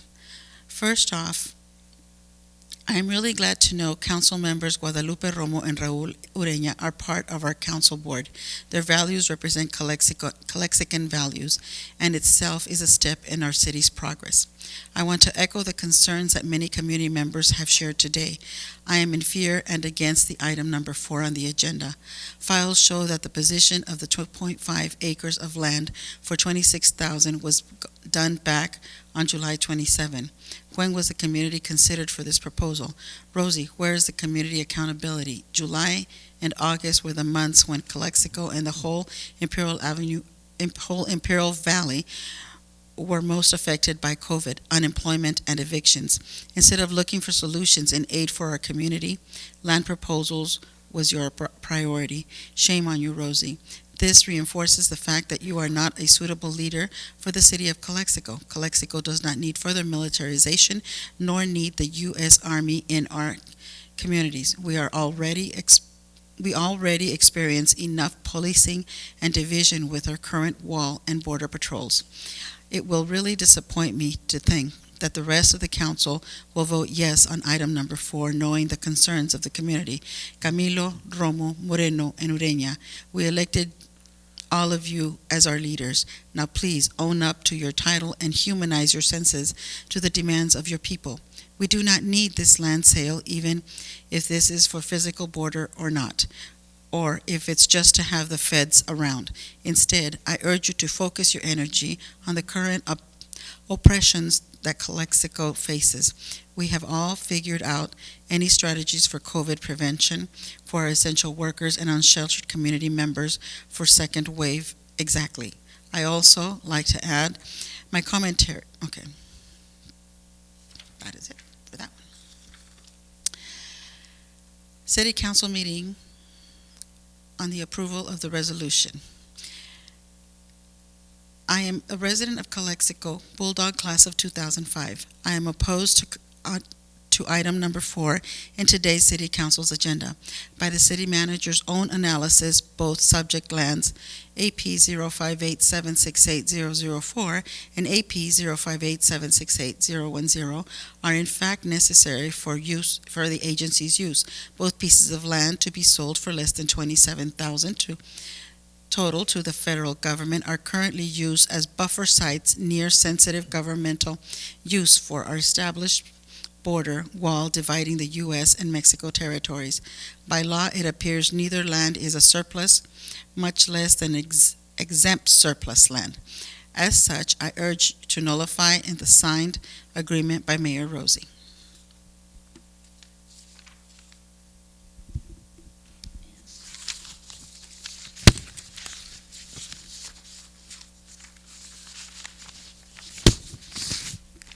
I believe we have one more person who would like to speak.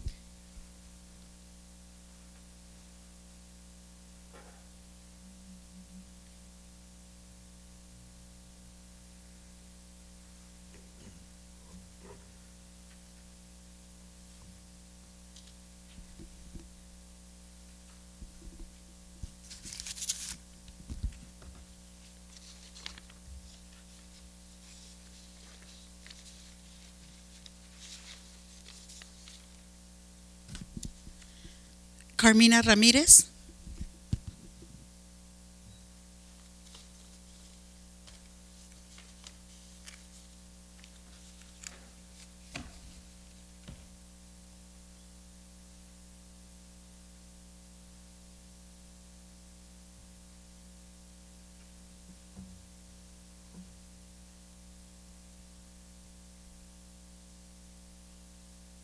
We're waiting for her to catch up.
Okay, why don't we proceed and maybe we can bring her back at a later time. She's not able to unmute herself, I believe. Do you have any more? Okay. Now, we're going to open it up for discussion.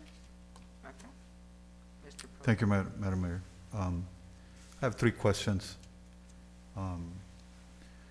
One is addressed, it's a legal question, and perhaps, I don't want to put Mr. Campos on the spot, but it's a legal question. The other 3 remaining questions has to do with direction and management, which is addressed to Mr. Figueroa.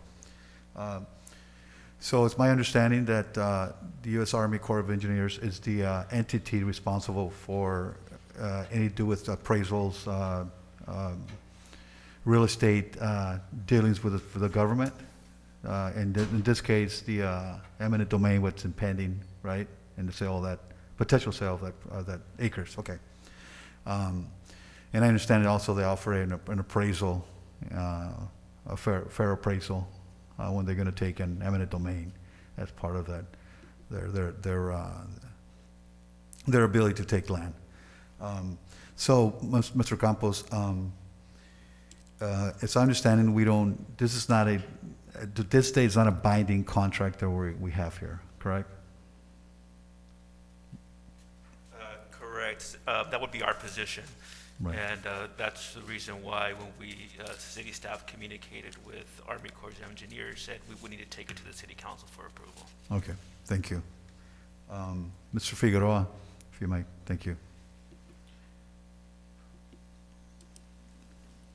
Do we know from initially, I think, because I want to make a better assessment, and this is from my colleagues here, because I came in here with this thing, I wasn't aware of this, I wasn't part of this when this was going on. And with all fairness, I want to make a good assessment so I can make a determination where I'm going to vote on this. And there is no statute of limitations. I mean, they say that by this day you shall decide, otherwise we're gonna do it ourselves. Not that I have been informed. Okay. The other thing is, you believe we're getting a fair assessment appraisal on that property? One of the biggest things that I encountered when I was going through this item was, per the information that was passed on to me, I just saw a dollar amount. I never saw anything backing that dollar amount up. So in order for me to even consider as my obligation to bring items to this city council for your consideration, I need to make sure that I can provide you all the facts. And when it comes to the appraised value, as our city attorney explained in his initial presentation, we sought information from the U.S. Army Corps of Engineers, given that they were the ones that valued the land, to explain what that process was. In response to that, they provided a written response, which I had the opportunity to share with the 5 of you. Okay, thank you. And my last question, do we know what the intention is for the federal government if they do take the land? I mean, what's the intention what do they want it for? What we know is what's written in the staff report. It may not be explicit, it may not be detailed, but that's the extent of what we know. Thank you, Mr. Figueroa. That's all I have, Madam Mayor. You're welcome, sir. Councilman Ureña? No comment on this matter. Councilwoman Romo? Thank you.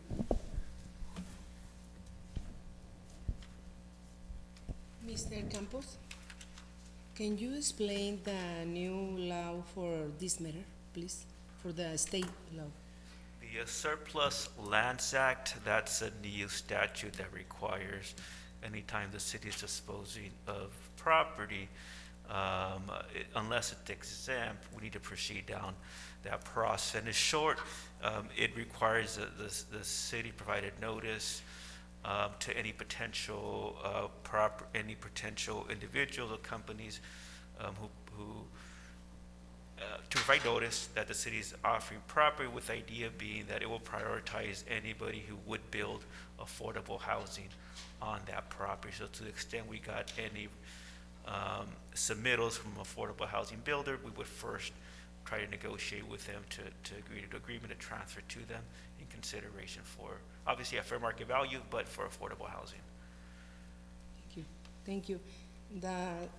Madam President, excuse me, Mayor, the citizen of Calexico has spoken, and thank you for my people, el pueblo manda.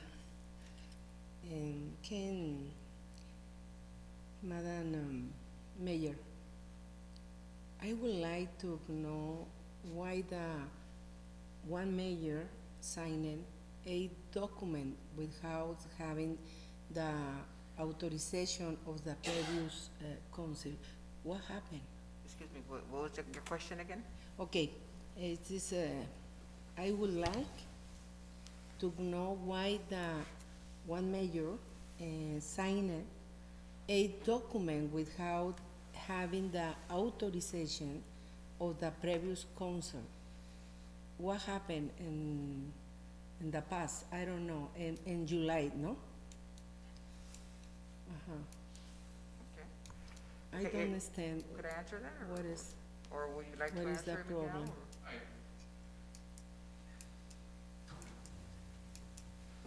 On that particular matter, Madam Mayor, if you wish to complement what I'm going to share, once I requested all documentation that had been drafted, considered for this item, there is a document, indeed, that is signed, as Councilwoman Romo is mentioning. As part of the transparency on everything that we conduct, we should obviously include all information that's out there. As a result of that, the document is dated July 27th. That is prior to the last week of our previous city manager. Besides the point, that is what I can convey. At that point, Madam Mayor, I'm not sure if you wish to complement Sure. some background that I provided. Yes, it was presented by our city manager, which indeed I have all respect and follow his direction that we needed to sign this document in order to move forward in making, how is it, in order to move forward with any process that is needed for any sales. He was looking at different surplus lands in the area, and this was one that he had me sign, which I signed. I know that no sales could be made by me or any councilman, for that matter, I know. without the approval of the city council. But in order for it to move forward, it needed my signature, and that's the reason I signed. Okay, I understand, but in my opinion only, is first is the authorization for the table, for the city council, and then second is the signing, but I understand what's happening. Okay, thank you, madam. Mr. Garcia? You know what, most of the questions that I had have been answered also, and that, that was also the question that I was gonna ask, as far as, making sure that none of this type of, items come up, without previous knowledge of the council, just for transparency and for due diligence. So, and that note also, I would like to, for more due diligence to be done, so we can make an informed decision, just as Councilmember Moreno stated. I think there's still many questions that have to be answered, and that, maybe we can just, again, continue the discussion, and also listening to some other options, if there are any other options, making sure that we explore any feasible, option that will not just satisfy, but also tend to the needs of our community. I think they have spoken also, so they have a right to express themselves. We said that we were gonna, the least that we can do is giving them the opportunity to do so. So they're expressing that. So my comment is that we should just explore every option available. It was also said that, we want to make sure that, the stay of this contract, if it is binding, if there's any liability for the city, as far as, any legal liability. And if it is not, then, again, let's explore other options, and then just move forward after that, after we're able to look at every possible way and every piece of information that we need to have to make an informed decision. Okay, now, I just hope that what was said and explained by our city manager and our city attorney that there's more at ease with the public on how this came about.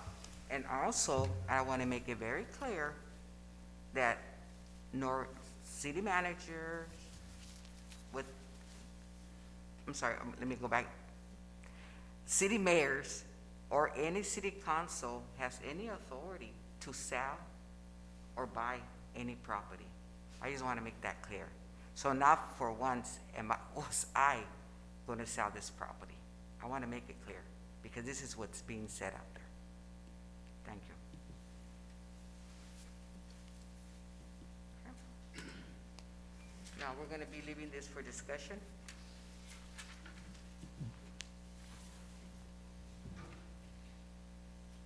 We can proceed to the next page. Okay. Moving on to discussion and potential action items now. 5, approval of the resolution of the City Council of the City of Calexico of authorization application for and receipt of local government planning support grant program funds. One of the things that I've, Madam Chair, thank you for the introduction, members of the council and the community. One of the things that I've emphasized with our new council members, and as I've previously mentioned time after time on this podium, is the fact that one of the biggest things that the city of Calexico had to do was to mend relationships with state and federal agencies. As a result of that, that enables and opens the door for opportunities to be considered for our community.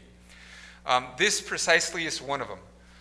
The Housing and Community Development Department is putting out there what I call an over-the-counter grant.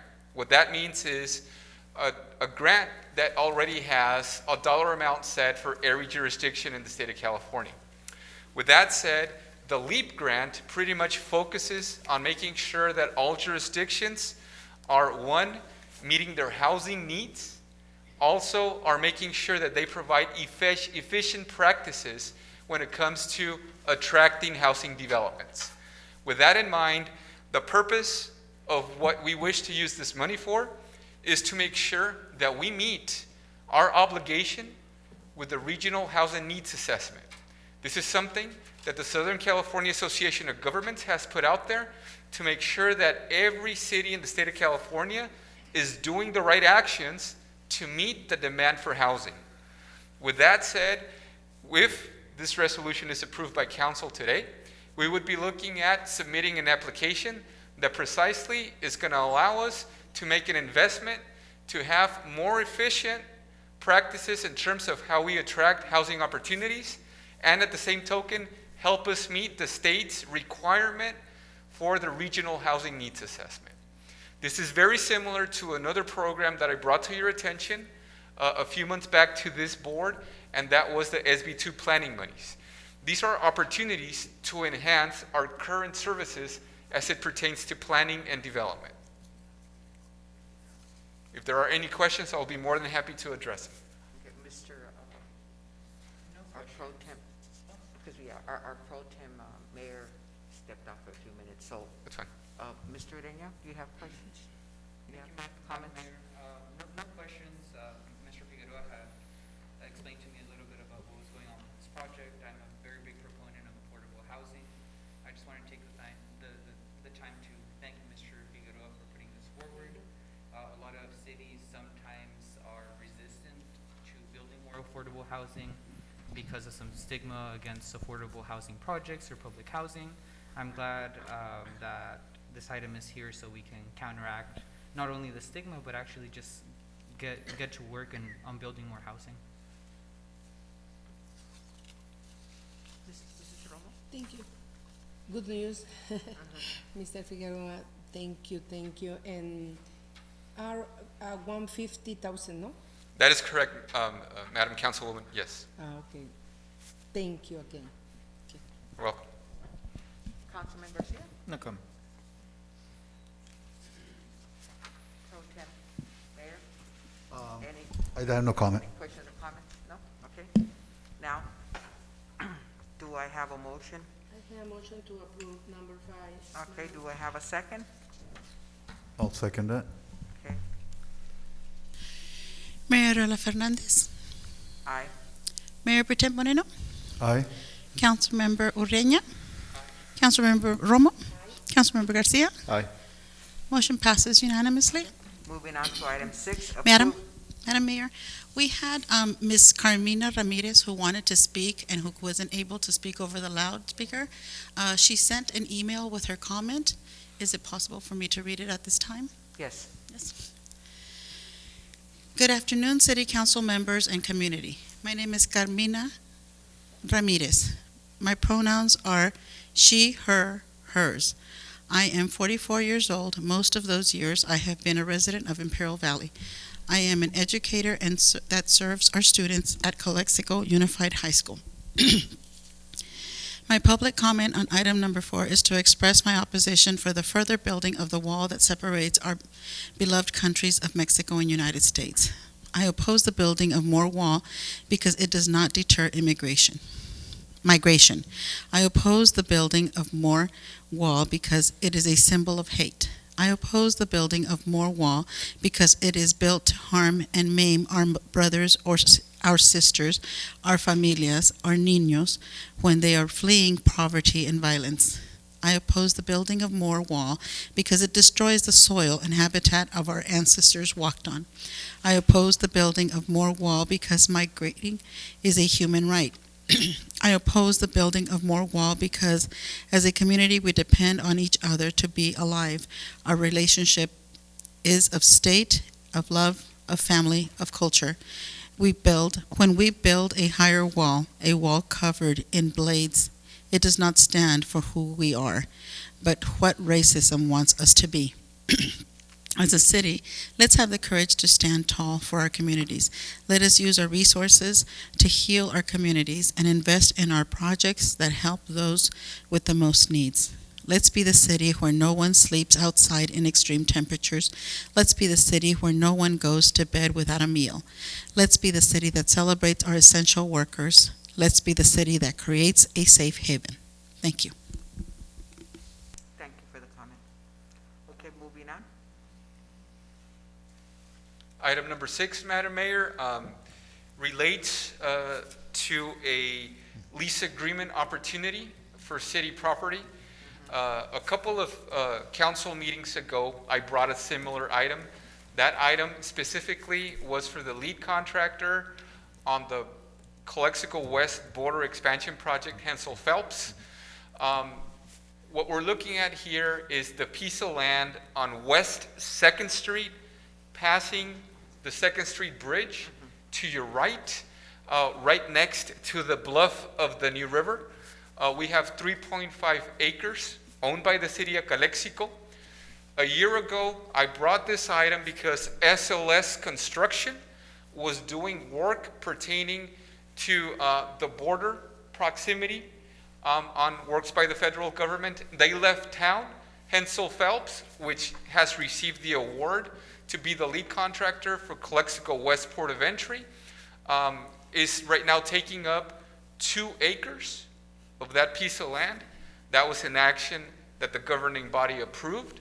Now, the other piece, the other 1.5, is being requested by Spencer Construction, who happens to be a subcontractor to Hensel Phelps.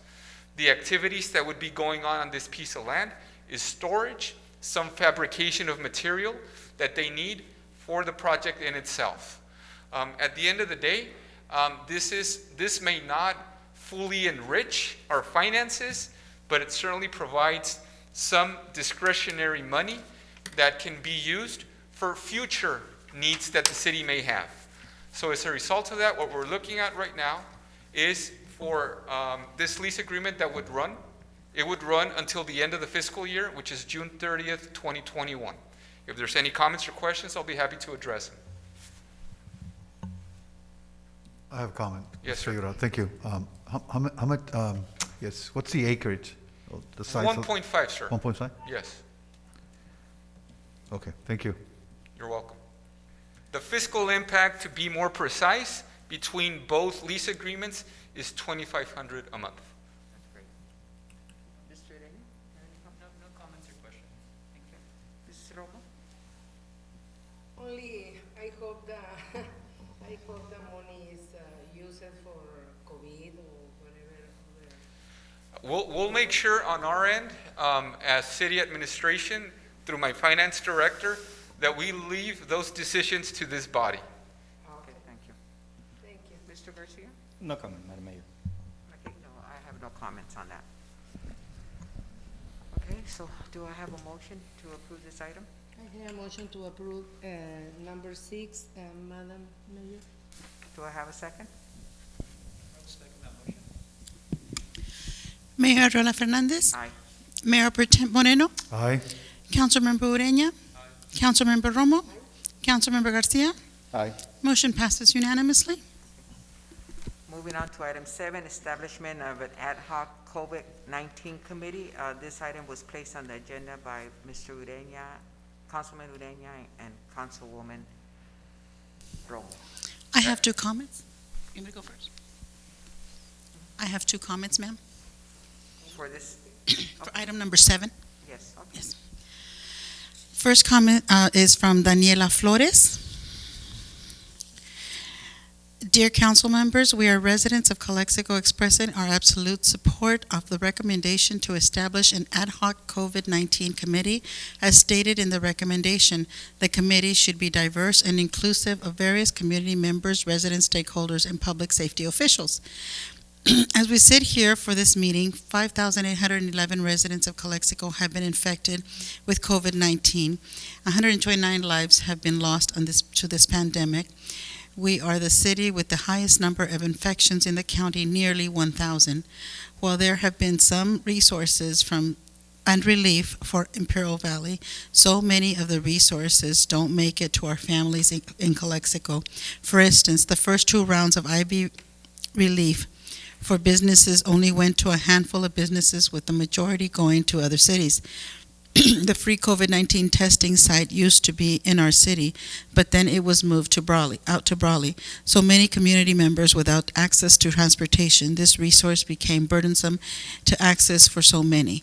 Not to mention that we do not have a hospital or 24-hour urgent care center in the city. Other populations that are in urgent need of target efforts are our farm workers. We continue to have inadequate restrooms during the early mornings before the workday. This makes it difficult for them to wash their hands constantly as recommended by public health guidelines. Please vote yes on number 7 to establish an ad hoc committee on COVID-19. Thank you, Familia Flores. The second comment just comes from Mr. Carlos Gomez, and he says he's in favor of number 7. Okay. Madam Mayor, on this item, I would certainly want to give the time and respect to our council members that brought this item to our attention. Our city attorney and myself, what we did is precisely do what the first comment said, and that was make sure that we left a vague and open item for which you as council members could provide us direction in terms of how you would wish to proceed with membership and their responsibilities for this committee.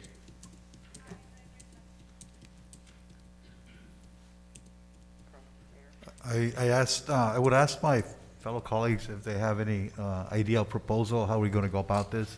And if you are proposing this, which I ask that you enlighten me a little bit more when your time comes, and how we're going to proceed with this if we do vote for it. Get more information as to, I mean, I understand what ad hoc committees already do and what they're for. We just don't want to create redundancy of work that we already have a Imperial County COVID-19 task force that it's in place, but I'm open for suggestions, new ideas, especially at the municipal level. I think if we personalize it, would be great for us, our community. Councilman Ureña? Thank you, Madam Mayor. I'll go ahead and explain a little bit why this item is here before us. Myself and Councilwoman Romo had the idea that, and in communication with the community, had the idea that we needed some kind of local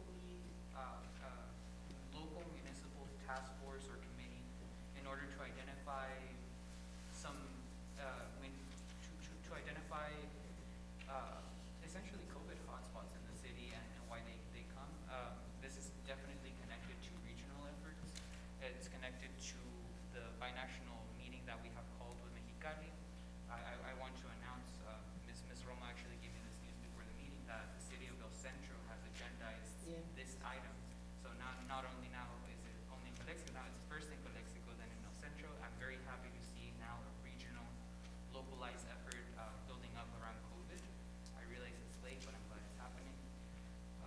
But essentially that's it, is we need a committee that is local community members so that we can identify as a municipality COVID hotspots or causes of COVID that are unique to the city, like, for example, 3rd Street and Rockwood.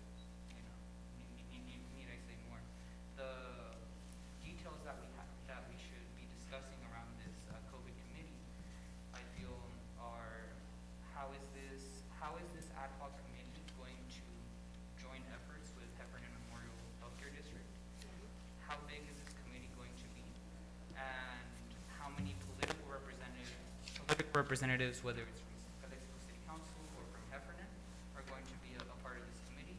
Myself and Councilwoman Romo definitely propose that we have some local doctors on this committee to help guide us as a municipality. What rules are within our power that we need to be enforcing or establishing. Okay. Ms. Romo? Thank you, Madam Mayor. Mr. Moreno and I from the health sector, and I appreciate it for the Mr. Moreno and Mr. Ureña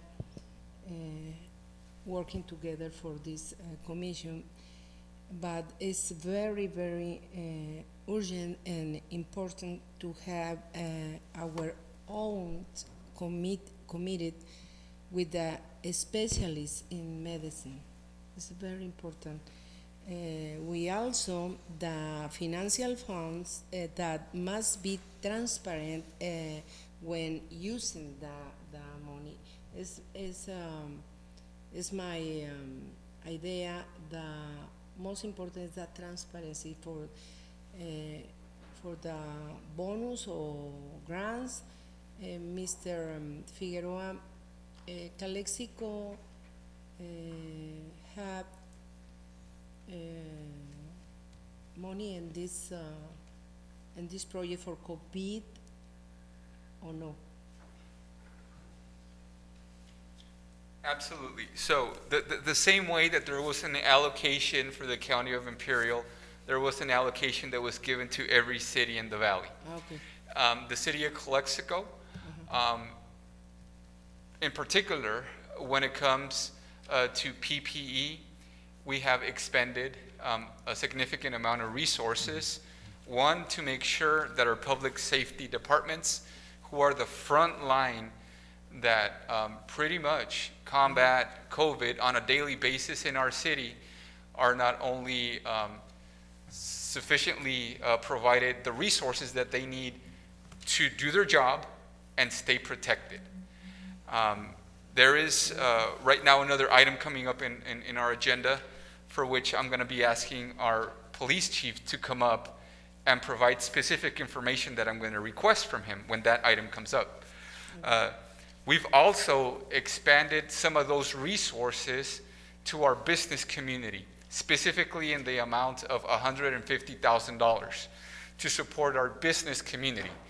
We obviously were only successful in helping out a handful. We would have obviously wanted to reach a bigger spectrum of local businesses, but we had to prioritize something. We need to make sure that the proper protective equipment is also accounted for, not only for staff in the public safety sector, but also for every other city employee. And for that, I mean other city facilities. At some point in the near future, we are going, as we move up in the tier system that the county has, at some point, we don't know obviously yet when that's going to be, but at some point we're going to open shop, and we're going to conduct business as usual. One of the things that my finance department and my HR department have done is stack up on everything that we need, so we can assure the people that walk in through our doors that they're going to be safe and that they're going to be protected. this would be a good opportunity, from what I'm hearing, to actually detailed show the money and the investment that has been I done. know. Okay, perfect. Councilman Garcia? You know what, this is something that when I came in also, I kind of like proposed, to have a local committee. And that, I was told that, that there was already an effort, countywide, regional-wide happening. It is true, Our local health department, county health department, it's doing, a job of keeping everybody informed. And of course, they're the ones that put out that, health notices and all of that. So my question also here, just like, Councilman Moreno stated, I want to see a clear scope of work. I don't want duplication. I don't want, using resources, even though it says here that there's no impact to the fiscal impact. In essence, it doesn't look like there's any fiscal impact. But in pulling a staff for this effort, there's an impact. So, and I'm not against that, this committee. I'm up for it. But I just want to make sure that we identify our scope of work, the work that needs to be accomplished as an ad hoc committee. What is it that we need to do? What is it that we're going to enhance the efforts that, our county authorities, our state and our federal are doing already. So how can we enhance? How can we make it in such a way that it's targeted to the local population? That's all that I want to see. Whether it's, Councilman Ureña and Ms. Romo participating, that's okay. I don't mind. As long as we're clear what's the intent of this effort. And make sure that we act fast. This is no time to sit down and barely start brainstorming. Someone said it, Supervisor Escobar said it, the holidays are here. So it would have been a perfect opportunity to have some sort of campaign, or whatever strategy we need to have. So I just need to see specifics. I just want to avoid duplication and hopefully wasting of resources that can be used in other efforts to combat and to educate our people on this pandemic. So if you can, or someone can come up with that and give me that, I will get behind this, and I'm behind this 100%. So just that, my comment. I also agree with Mr. Garcia said and Mr. Moreno and all of you. Yes, it is good to have an ad hoc COVID committee, but we have to look at what it's all gonna be in. Like you said, we have to know exactly what is this committee what are gonna be their functions, if it's gonna do any impact on our city employees, and because in the past we had, was it bi-weekly reports with the health department that would come here, and we would have meetings with the county, and so this was going on, but then we stopped because the numbers were not changing, there wasn't any progress, there wasn't any more information going out, everything stayed the same. Something like that, we could continue again, because we don't want to duplicate anything. That's why we used to have daily updates. Yes. Where public safety from all the 7 municipalities, the county, the state participated, and now we are two times a week, correct? Chief? 2 times a week. Yeah. That's why, and it's the entire group, the 7 municipalities, the county, health department, obviously, state officials, Cal OES, etc. So in other words, something's already in place. And both our fire chief and our police chief are participants for the city of Calexico. Okay. Now, if you want to add on, I guess what I'm seeing here, you want to add the public, you want to add a committee of residents, or because this is already in place. But then again, I think we need to revisit this with more information Madam Mayor, can I say something? Thank you. Also, another thing I'm considering is, and Mrs. Romo can attest to this, she was a part of the Heifer Memorial Healthcare District for 4 years. One time you served as president of the board, that Heifer Memorial Healthcare District does receive $900,000 a year, and we give them those funds. Why they're not doing an ad hoc committee? Why they're not more engaged with the county? Why they're not more engaged with the citizens? They have the money, resources. Not to say that the idea is good, but we have to think, how's that going to impact resources? How's it going to impact all that? Right now with the pandemic, there's no time to waste. In the short term, this is not going to go away. In the long term, it's going to be years by the time we all, get healthy.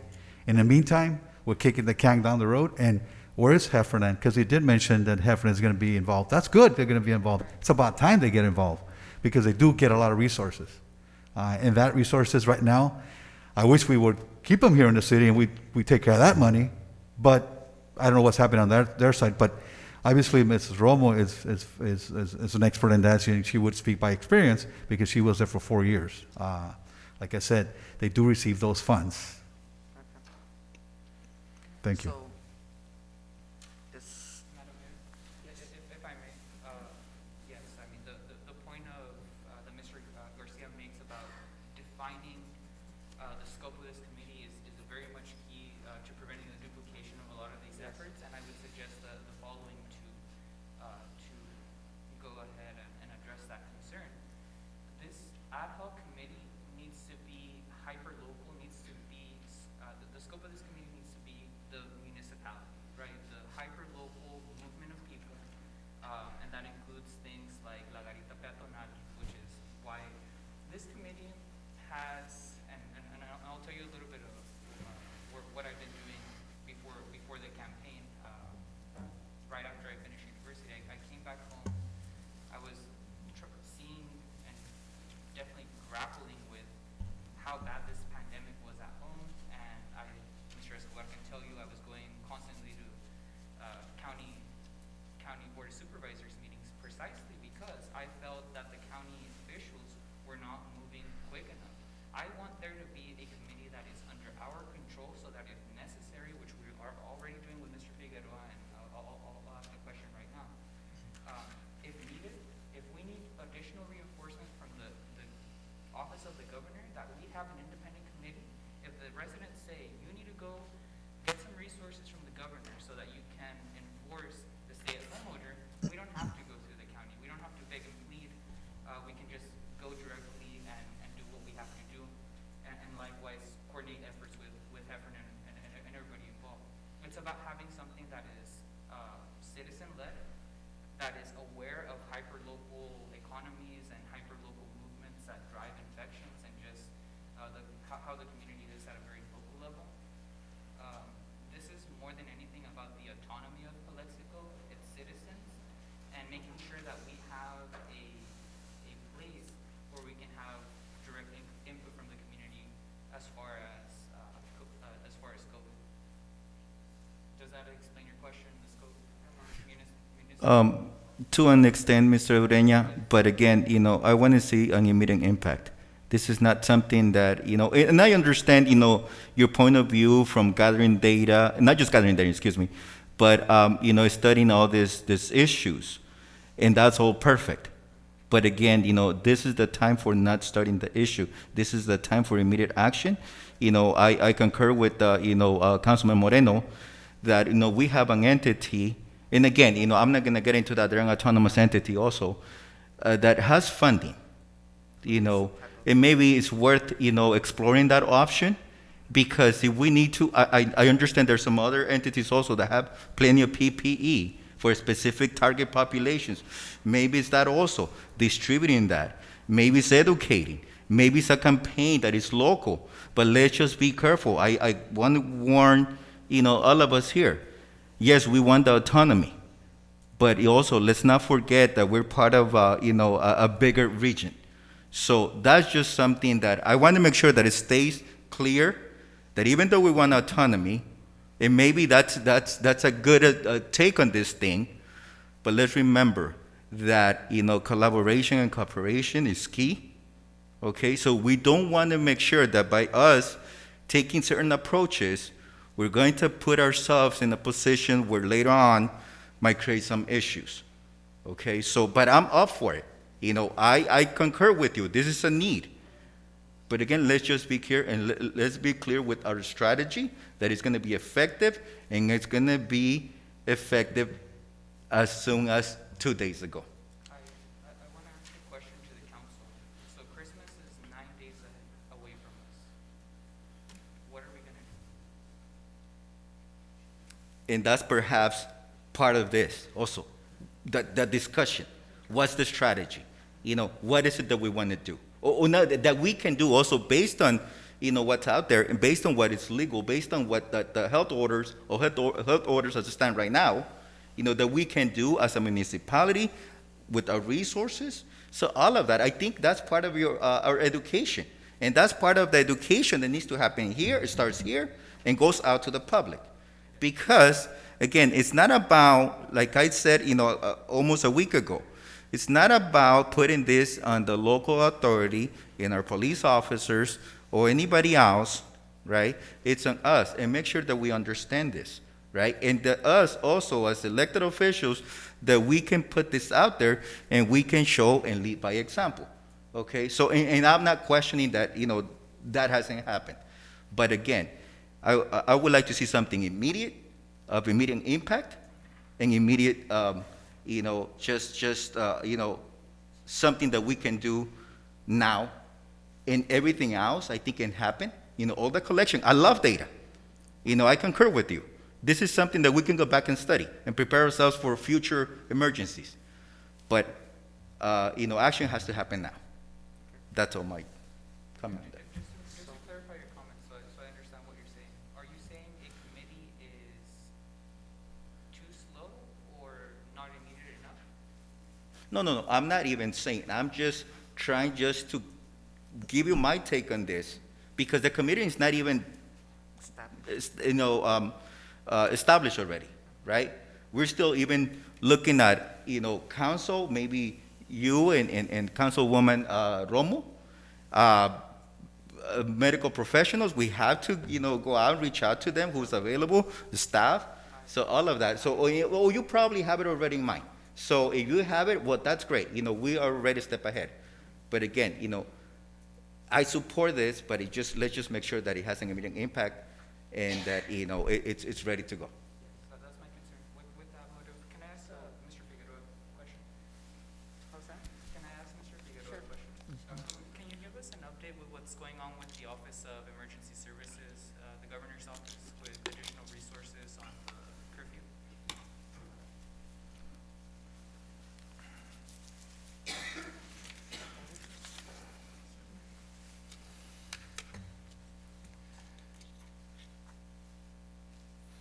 Okay, as a result of the conversation regarding this topic, and I think the sense of urgency that we all can agree on, I want to recognize publicly Assemblyman Garcia's office for the following.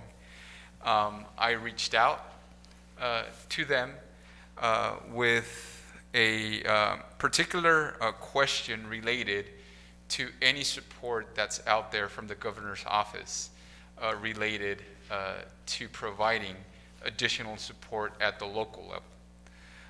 Ms. Romo, Mr. Ureña made this request. I, along with the local, I'll take that back, the regional director for the Assemblyman's office and I did this work, and there was a response that came in today. And that response is, the state has relied heavily on local law enforcement and local agency departments to enforce the stay-at-home order. We do have some state agencies that can conduct enforcement on the state side. What the Deputy Regional Director for External Affairs for Governor Newsom closed by saying was, I'll pass your request, meaning our request, up the chain and share any information once I receive it. On our end, we're doing our due diligence. We're asking what's out there. One of the things that is mentioned here is local law enforcement. I think on our end, we have a very clear picture of where we stand with the local resources, and by resources, I mean our police workforce and our firefighter workforce. I can't speak for the county, but I can speak for the city, and I do our limitations. And I think that is why we are inquiring about what's out there to support the weaknesses that we have in terms of manpower to carry out some of these important duties at the local level. Again, this happened very fast. I anticipate receiving additional information, and as soon as that happens, I'll obviously convey to the council. So moving on, are we going to table this item? Not sure, Mr. Ureña, if you wanted to add anything? Oh, I'm sorry, Mr. Ureña, were you Yeah, gonna say I something? still have some additional questions, because I do agree with what I'm hearing from the council, and I'm trying to mitigate, I'm trying to set a timeline for with or without a committee. I want to set a timeline for what we're going to do for Christmas. So that being said, a question for Mr. Campos. If we were to approve a committee today, and say that collectively we have a list of appointments ready, how quickly after it's created, how quickly can we appoint and get them to meet procedurally? Well, obviously, the city council is the body who delegates authority. So if you would have to delegate authority, if you couldn't do so at the meeting here itself, right, appointing who's going to be on that committee, and what the structure, we would need to figure out a way to delegate that to a sub-body of the council maybe to work through that. But in terms of timing, I mean, it'd be pretty quick. We just need to figure out if we approve it here at the city council meeting, or you'd have to, because the powers emanate from the city council. So obviously, if you approve the specifics of a committee and how you want it structured, then it's established right now. If there's some items you still need to work through, we would somehow need to delegate those down to somebody to work through, or I mean, I don't know, maybe a subcommittee.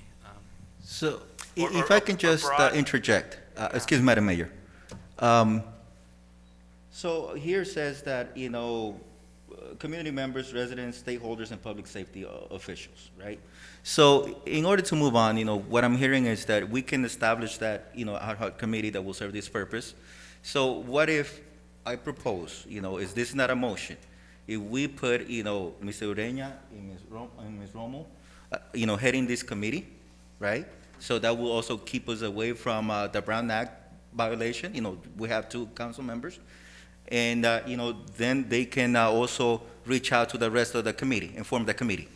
And as soon as you get that, if we can get that somehow conveyed to us, who's part of the committee, what we're asking here, the scope of work, and hopefully that, is conveyed as soon as possible. If that's something that how we can proceed, Attorney Yeah, Campos. we would authorize the 2 council members to go ahead and select the other members to the committee. Do we want a number on that, or up to, and we would just have to delegate that authority, so we don't have to come back. from the Another city question council. that I have, how much of the city staff is gonna have to contribute to this? I don't know, right, we'd have to figure I out mean, in we terms have of to meeting take that time, into and, yeah, 'cause it would consideration. be a Brown Act committee, so obviously we'd have to So- have staff to prepare agendas and So and get that.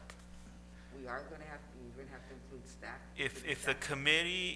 committee is composed of more than two council members, makes it an ad hoc, and it's not a Brown Act committee, but if you add other members that are on city council, and that's what we're looking to do here, it's a Brown Act committee, and there's no Right. way to avoid it. I would suggest to the mayor that whatever, maybe $50,000, you want to put $100,000 as a number of the table, how much this committee is going to cost to operate, is probably less than the next ambulance that is going to have to be called out from the next citizen that is having trouble breathing and is on the verge of death.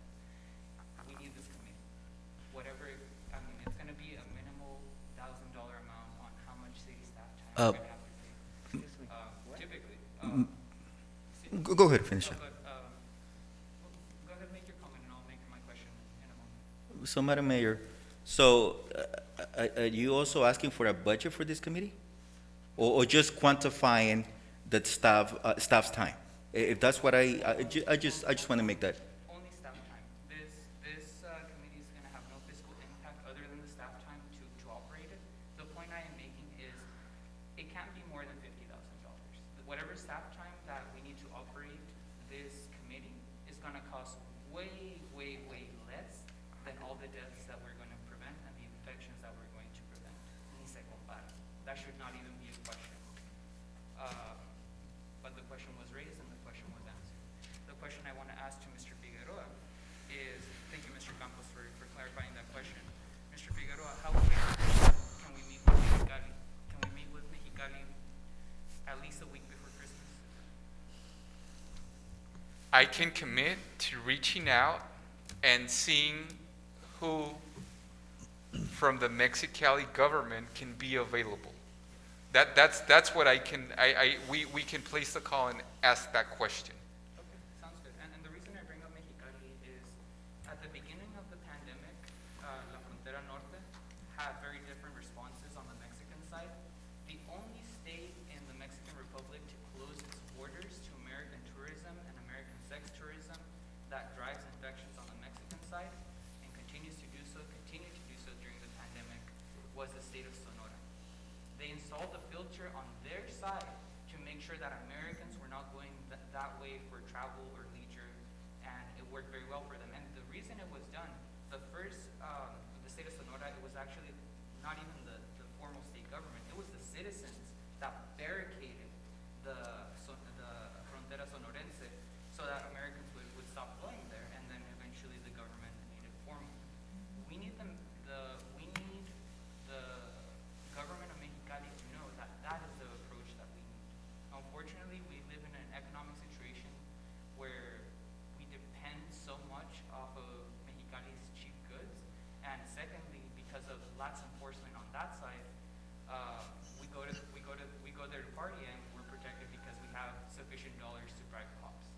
That's not okay. We need a filter on the Mexicali side, and the reason I bring the timelines up with this is because what I envision is this: committee as soon as possible, meeting with Mexicali as soon as possible, so that we can convene a special meeting, us, based on committee input, based on what we get from the governor's office, based on what we get from Mexicali, those three critical variables, so that we can reconvene on an emergency meeting on COVID, I would say at least 3 days before Christmas, para tener el plan ya completo.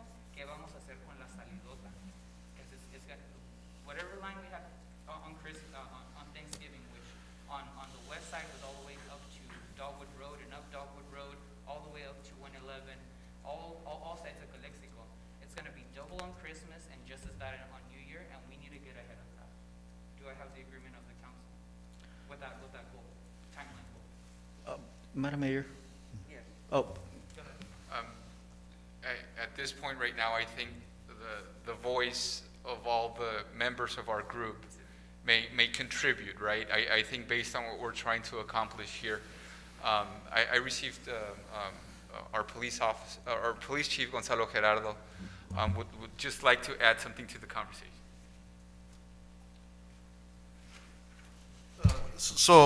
Good evening. So you guys are aware I actually caught COVID. Right. Fortunately, for me, it was mild. A lot of things go through your mind.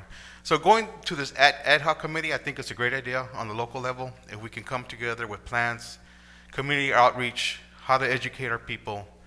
And I've said it before, and look at the city council meetings, it's not a police responsibility because we are not a police state. We're not militarized state. So there's certain laws that can be enforced and not be enforced. Mm-hmm. Being that said, if I don't have the resources, we're responding to crimes in progress. So we're responding to burglaries, we're responding to the mental health crisis, we're responding to everything that's going on. It's going to be very hard for us to do a lot of things. Now, unfortunately, in the United States that I know of to right now, and correct me if I'm wrong, I cannot close the border for people going south. I cannot put a checkpoint people going south. The government can. I cannot. I can do DUI checkpoints, and I have the code where it says that I can ask you for your driver license to do a DUI checkpoint. For COVID, there's certain orders you can do, but I don't think there's any city in California, and I sent it out to the California Police Chiefs Association, to our president, asking him if there's any city that has checkpoints. He hasn't responded. I'll give him a call tomorrow morning, because I need to tell you guys that nobody's doing it because of the legality of it. You're violating probably somebody's civil rights, constitutional rights. And we have to be very careful how we tread. I understand that protecting life is our number one priority, but at the same time, you have a city that we have gone through a lot, and we are moving forward to getting away from all the liabilities that we did because of people's carelessness on the way they operated. And one of the things as my job, and I've been born and raised in Calexico, been here for over 30 years as a police officer, is protect my city, my citizens, and protect the city from more liabilities. We do make mistakes, but they're mistakes. I am not purposely going to make something that's going to cost the city money. That's not my job. When I leave Calexico, when I retire, I don't want to leave it in worse financial shape that we're in right now. So we have to be very careful now. When COVID first started, in county-wide, I mean, with the emergency operations center, with the public health department, if you would have been there, you would have seen how hard it was. All the political red tape with the government, the federal government, the state government. The county was working as a whole. We were trying to protect our people, protect our ranchito here, right? And what happened was, it was very hard. Fast forward it. Alex Eastman, who happens to be a representative for FEMA, he works for the Secretary of FEMA. But one thing that happened was that he came over, and the city sent Mr. Pacheco, and the city manager asked me to go and meet with them at the County Board of Supervisors when we met as a county. Something happened there, and then later on I understood why me and him hit it off. This man is actually a lieutenant commander for the Dallas Police Department. So we hit it off. He helped me and helped the county fast track the IVC gym. They brought the Army Corps engineers. I mean, he started making phone calls. The county already had made them, but it was stuck on the red tape that goes on because we're just a small community. So by using the influence of this person, we were able to fast track what IVC happened on the first wave of the pandemic. Unfortunately, we can't keep on using those favors. I mean, that was a one-time favor that he did for us, and he helped us. He put us on the ear of the state. We got a phone call from the state of California telling them that next time, I think they called you, Fire Chief, to tell me to call the state and not go straight to the feds because they didn't like the fact that I had gone around them. Well, I said, you know what? I don't care about you. I care about my community. So I did it that way. It's wrong in a way, but at the time, it's a new pandemic. We didn't know any better.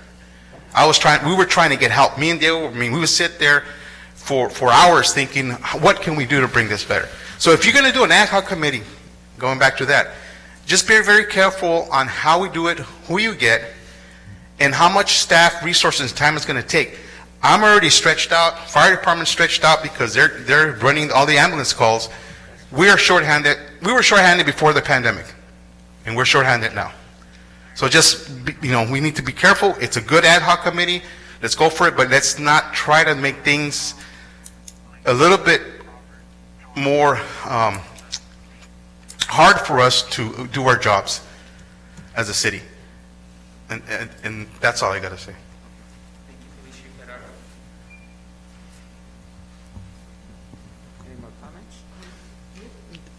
Any more comments? Just one final on this. I hear you, Chief, and that was my point, from the beginning. And that goes for all. staff and us here as trying to, provide direction or give direction. Again, let's make sure that we concentrate at the local. I understand the dynamics of our area. We're a border town, and that's not going to go away, so that's going to be our dynamics. But let's concentrate on the local area. What are we going to do? Immediate impact. Yes, we have all this historical information, which is helpful, but let's not lose sight of the intent and the goal that we need to achieve here, which is, again, local, stay local, to educate our people and to have an immediate impact. That's all. And then, Councilman Ureña was stating some specifics already, so that I would like to see or propose that, we should get all that, points that are going to be discussed or explored, so we can at least have, knowledge of that and how that is going to go about. Okay, so. Madam Mayor, can I propose something? And my apologies, Mayor Pro Tem Moreno, I know you want to make a statement, but based on what I'm hearing from everybody, and it's great input, by the way, because it leads us somewhere, which is at the end of the day the goal that we all have, is if there is an understanding for the leadership of Ms. Romo, Councilmember Ureña, to take the lead on this, and we as staff, and I think at this point, I would really find it hard for myself to commit any of my staff members until we know exactly the shape that this is going to take. I would certainly want to be, obviously, kept in the loop. It seems, and I acknowledge that it seems that there is already some type of structure that's been thought about, which already puts us ahead of the game. We're not starting from scratch. So let that develop through the leadership of 2 council members, which we've identified. When it comes to facilitating space, when it comes to making sure that we can put together whatever it is that this committee is going to look like, I'll be more than happy to facilitate what I need on my end to make that happen. And based on that, once we craft that together, we can do what Councilman Garcia just mentioned, which is convey that product to the City Council. And based on that, I think we'll have a firm idea of where we want to go and how we're going to get there, factoring in what we've heard here today. Thank you. I have one comment, public comment that would, just sent it in, that was trying to call in but couldn't do it. Regarding what item? Regarding item number 7. Excuse me? Regarding number 7. Would you, I'll go ahead and read it. The message is from Mrs. Blanca Morales. This ad hoc committee will work with the ambulances to get data on the day-to-day calls. Calexico residents do not have transportation. When the county is forming events with flu shots, they are done in Imperial. The county people don't always know what is happening in Calexico, a unique city. We are on the border. Therefore, it places us more at risk. This is Blanca from Calexico Wellness Center. The county doesn't always understand. Our residents do not have transportation and phones.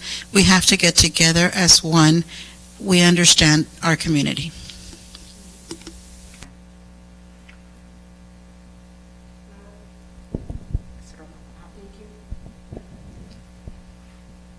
Thank you, Mr. Figueroa. I like your comments, and please, City Council, we need to make local decisions with the Heffernan, with the school district, with the local doctors, with the supervisor, Mr. Gerardo, whatever, people. It's very important. Calexico is different for other cities in this Imperial Valley country. Please, it's necessary this committee.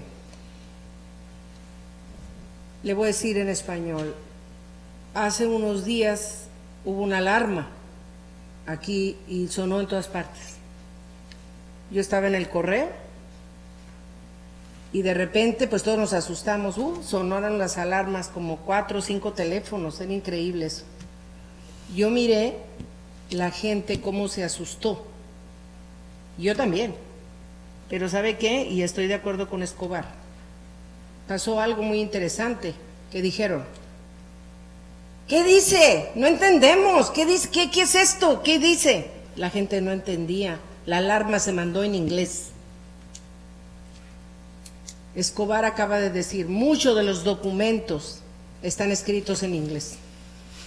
La gente en Calexico necesita entender, que le expliquemos, que los eduquemos también en esta situación de pandemia urgente antes de que podamos perder la vida o nos podamos infectar, en español. Le agradezco al supervisor Escobar que lo haya comentado y estoy de acuerdo con Blanca. También Heffernan District wish to participate in this local committee and Margarita Magallanes too for the board member for the Calexico Unified School District. We need to organize it locally. It's very important. That's it. Okay. Thank you. Thank you, Mr. Ureña. Okay. Anything else, Mr. Moreno? Just one thing, closing. I wouldn't want to put any more stress on the first responders. I speak from experience and authority because I used to be a police officer for many, many years. They're already stretched thin, and we already know we've got some sick police officers. As it is, we're limited on resources. Amid this pandemic, what I've learned is that people who are poor got more poor. People who are sick got more sicker because of the pandemic, and we just kick the can down the road. Now, if Mr. Ureña, with all due respect, Mrs. Gomez,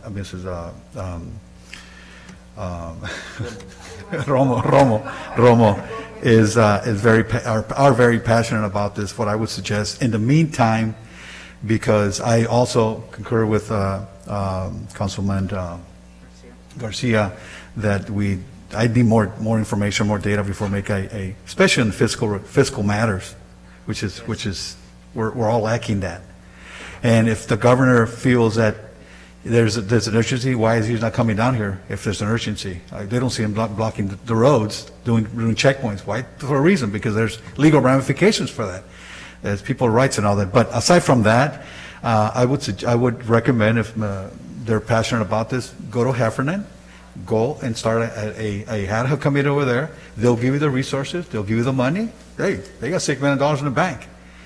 They can put a budget. They can even hire police officers, more security. They can have ambulance. They can do this. They can start a COVID-19 flu vaccination tomorrow because they have the resources.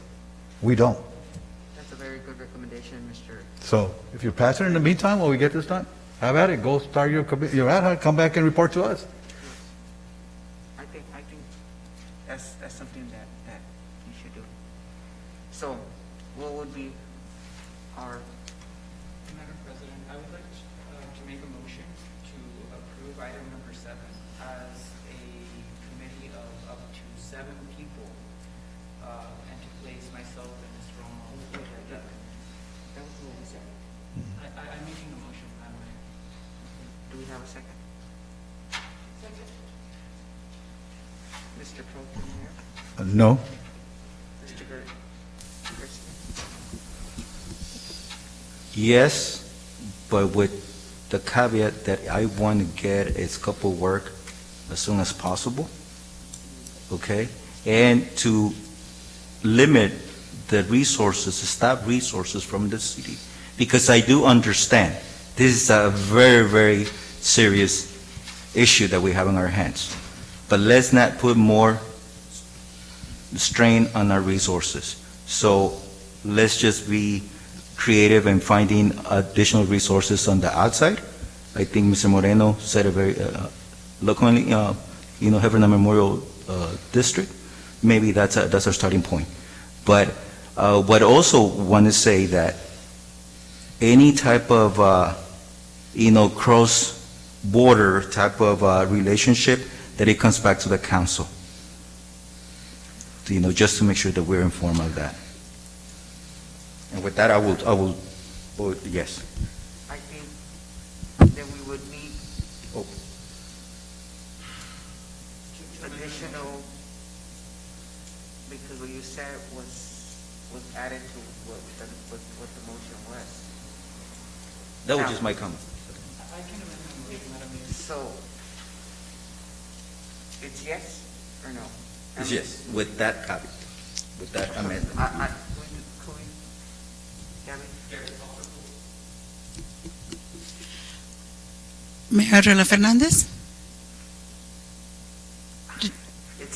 I'm a little confused. So let me just provide some clarity. From what I just heard right now, Mr. Ureña is considering to amend his motion to include the comment from Councilman Garcia. So the motion on the floor is what Mr. Ureña mentioned, including the comment by Councilman Garcia. Now, we'll vote again then. Well, yeah, because I Yeah. originally We have to make a voted vote. on his. Yeah, he made a motion. Right. He requested an amendment. He accepted the Now, amendment. we have Do you want to second the amendment? Okay? Okay. Now moving on. Okay.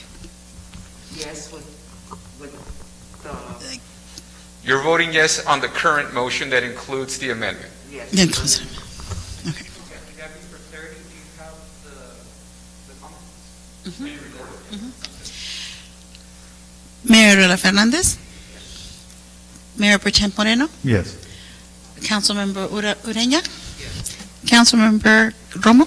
Councilmember Garcia? Yes. Motion passes unanimously. Moving on. To item 8, local appointments, this 2021, in conformance with the MADI Act, California Government Code 54970. Madam Mayor, members of the council, in an effort by our city clerk to make sure that we comply with all state regulations as a municipality, what you have here in front of you is pretty much a listing of the existing commissions that the city has with the updated information of our new council members. So with that in mind, this does not constitute an obligation to make appointments at this meeting.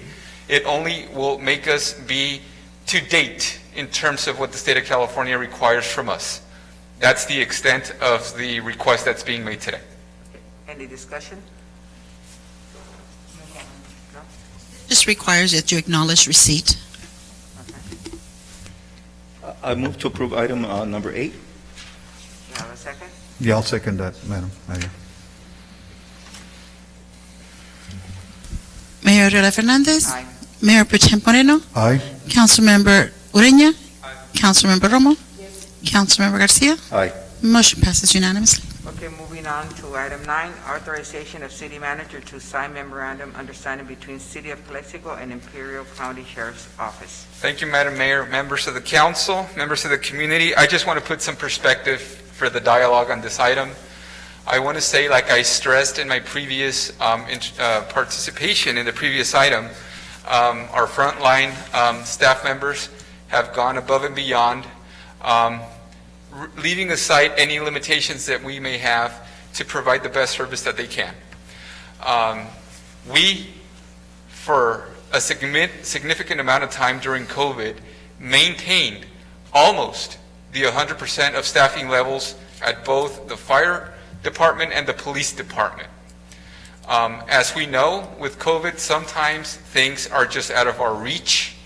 I do want to say that the first departments in the city that instituted a protocol to make sure that all shifts that would come in would properly follow the protocol that this city approved as part of the emergency declaration for COVID was done. And that's both of our public safety departments.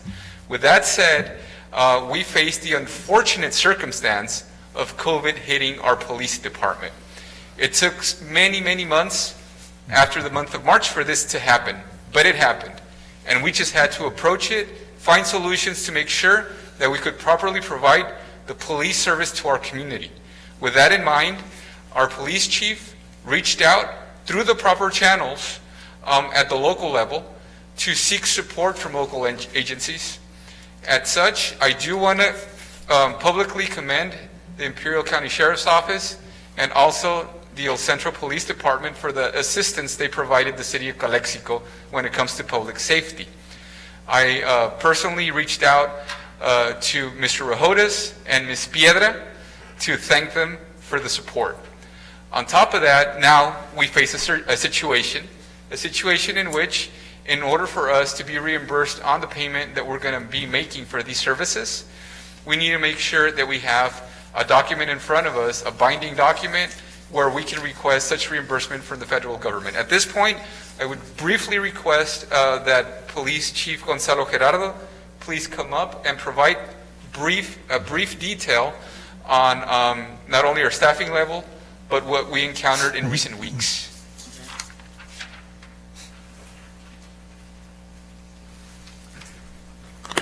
I forgot this last time. How dare I? Okay, so like I said, as you were were made aware, our department took a big hit right before Thanksgiving. We started, getting people that were sick, and everybody knows that it came out in the newspaper. One of our officers did end up in the hospital in LA because he was over there. He's back home. Thank God, he's back home. What happened was I had to make a very tough call, and I say it's a tough call because as a police officer and as a police chief, you have a lot of pride, and you don't like to ask for help a lot. I mean, we ask for help when we need it, but it came down to the decision. I was homesick, and I just told my lieutenant, who was taking care of business at the time, I said, look, through the Emergency Operations Center, we have to do a request now. I said, we got to do it because too many people are going out. Let's put these people on standby. I reached out to the city manager. He already had reached out to Tony Rejodes, the CEO. I reached out to the sheriff's office, made all the notifications, says, look, we might need you. This is what I'm going to need. I reached out to everybody, so they went ahead. We sent it up. Chief Avila, we send it out to what we call the Incident Command System. And that's how we manage emergencies. Catastrophes, anything from man-made to natural disasters. So we went ahead and did the request.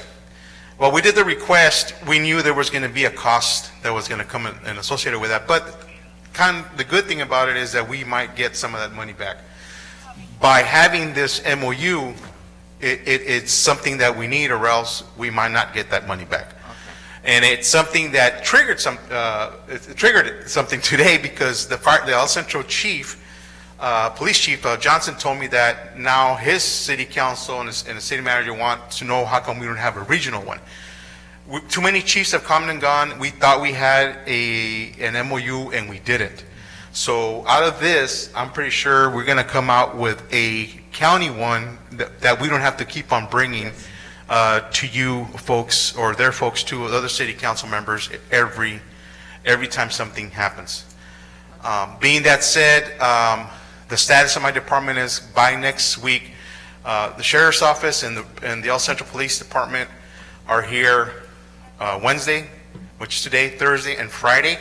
God willing, this will be their last week here helping us. I mean, they're more than welcome to come anytime they want to for free.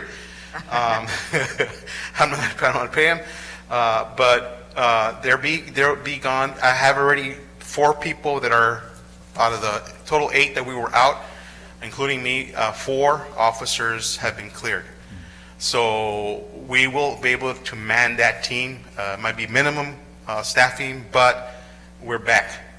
On another note, it really taught us very well how this will work.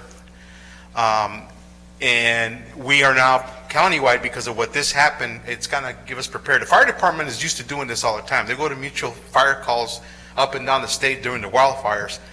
But as police officers, we've done a couple of us went to the riots in LA, or we've gone like that, but it doesn't happen all the time.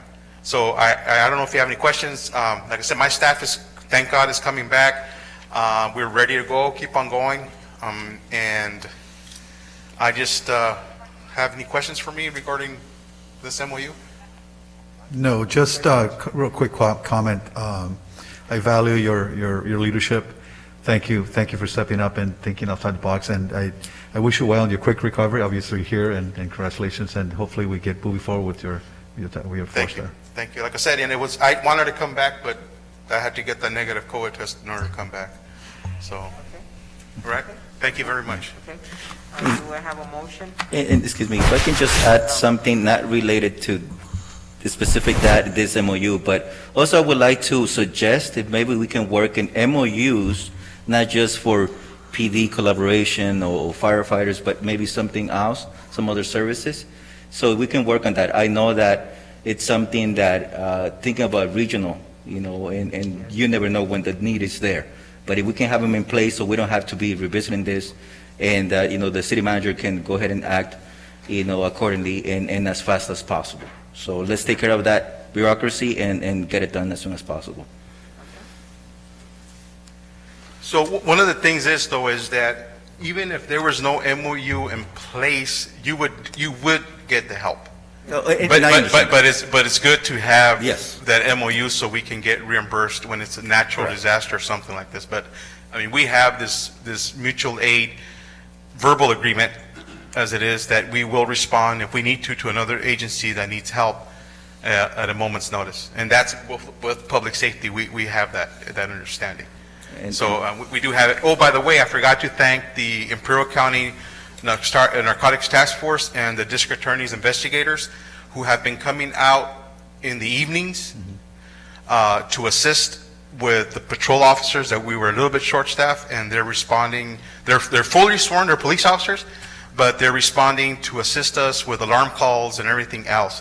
They can't do this all the time, but I did call the DA Gilbert Otero and Chief Matus, and they were able to help us out by sending their troops. NTF Commander John Seaman is leading us guys down here, and they're doing a really good job. So, like I said, they helped me, and that's something that I think is we went ahead and mend relationships that were broken, and that's something that we need to continue doing, is mend all these relationships that were gone, and that shows just the brotherhood that we have, to one another, to the human, part of it. It's not just, oh, you're a cop, it's to help the community. And they like working Calexico, actually. I felt like giving out applications.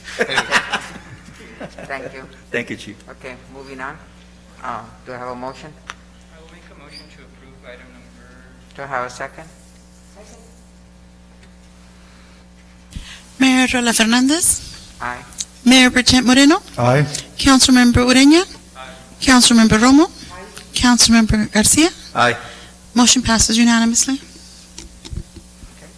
Moving on to 10.1, approval of a resolution to amend City Council annual rotation policy, and this item was brought up for Mr.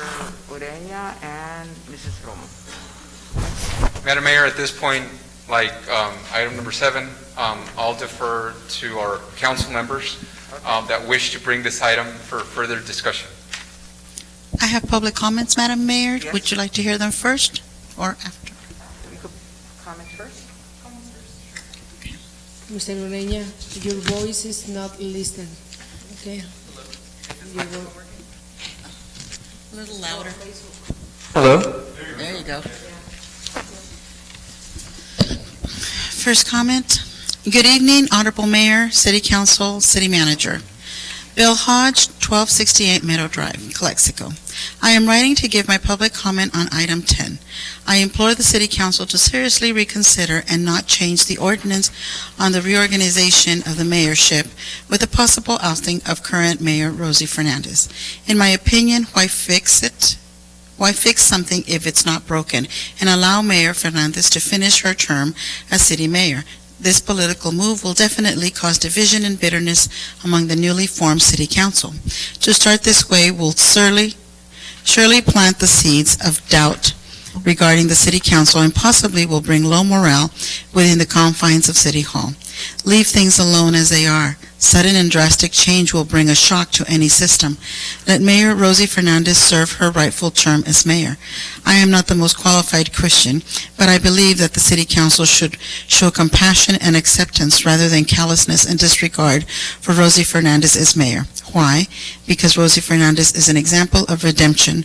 As a Christian virtue, she has successfully gone through rehabilitation in her illness and has performed her mayorship with fidelity and integrity. She has now earned her right to be mayor. Please allow her to continue. Thank you, Bill Hodge. Gilberto Manzanares. Hello, I am expressing my support for item 10. Calexico has recently expressed loudly and at the ballot box the need for change. This change should be reflected by a changing of the mayor and mayor pro temp roles to reflect the outcomes of the new election. We should not have to wait 6 to 7 months to see a change in leadership. We know the mayorship is a token and a symbol, but as such, those things matter. It might not be talked a lot in the inner circles of politics, but out here in the community and with everyday working class citizens, the feeling that the current mayor needs to step down from her position is very much alive. People still remember and talk about those multiple DUIs and the hit and runs as much as the previous council wanted just to ignore it and sweep it under the rug. I want the mayor to know the people everyday message us to recall the mayor. This is an option that may very well come in the near future, but this is a chance for the council to show the new leadership is in place. Give Calexico a good image so that they may stop being the laughing stock of the valley. This starts by changing the mayorship and choosing someone the people genuinely like. I understand people make mistakes, and if you are going through something, please take the time to dedicate yourself to healing that. If the crimes were committed before your election, and regardless of that, people voted for Rosie, I understand. But the crimes happened after she was already an elected councilwoman and refused to accept responsibility for it. Her license was never even suspended. Everyday working class people like me, unfortunately, do not enjoy the added benefit of being in the elite clubs of Calexico. The mayor got upset because citizens voiced their concerns and the anger, and she made Calexico a source of unlimited drinking and driving jokes. The people of Calexico voted for change. They voted for a clean slate. They voted for new council, and I believe the selecting a new mayor and mayor pro tem is now is a good way to turn over the page of this chapter and start new. Please vote and support item number 10. Thank you, Gilberto Manzanares. Joanna Espinosa. Dear council members, I am in support of Article 10 on today's agenda. I fully support the proposal to change the rotation to December and not until June. Mayor Rosie does not represent my values or those of the people in Calexico. They keep hearing it because it's true. I won't settle for having to wait 6 months to see Rosie out, and all the citizens of Calexico have the right to demand a change in leadership. It is critical to make democracy take effect immediately after this election. This is especially important in a situation like the one we lived in today. People are dying, losing their homes, their businesses, because of Mrs. Fernandez's lack of action and morality and past leadership. We vote for new candidates because we want the change we deserve. The people spoke clearly. We want the new leadership now. With respect, Joey Espinosa. Daniela Flores. Dear council members, we are residents of Calexico expressing absolute support for the proposed resolution to change the rotation of mayorship from June to December, beginning December 16, aligning council organization with the electoral cycle. On November 3, our community sent a clear message that we elected new members into the council, replacing previous council members that failed to take actions and address the many challenges of our community's experiences. It is urgent that our mayorship reflect the newly elected council members. We need somebody in this position that will adhere to the highest standards of parliamentary procedures that create space for discussion among council members as required by the Brown Act, and that remains accessible to the community.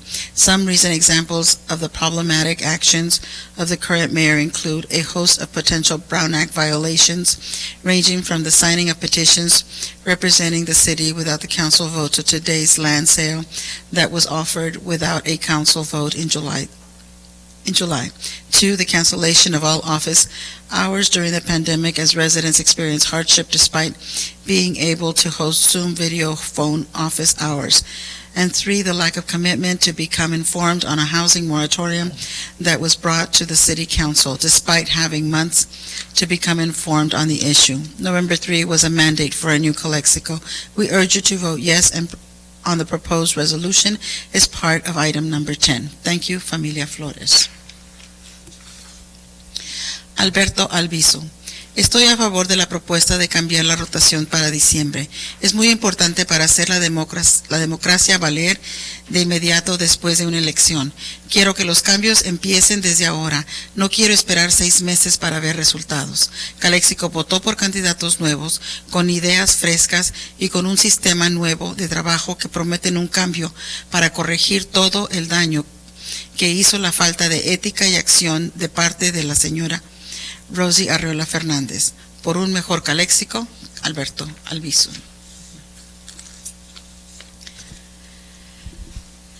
The following message was sent in, and it's the same message, and it was sent in by 23 people. Oh, same message? It is the same message, so I will read the Okay. message once, and then I will go ahead and list the names of the people.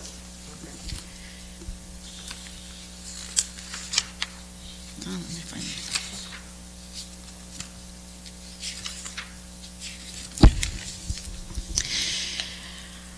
I am in full support of the proposed resolution to change the rotation of mayorship from June to December. It is critical that the results of a democratic election are immediately reflected in the change of leadership as opposed to having to wait 6 months until June for democracy to be reflected. This is especially true in a situation like the one we are in right now, where voters overwhelmingly ousted allies of the mayor in favor of new candidates offering change. The people want new leadership now to repair the damage done from the unprofessional and unethical doings of Rosie Fernandez while mayor.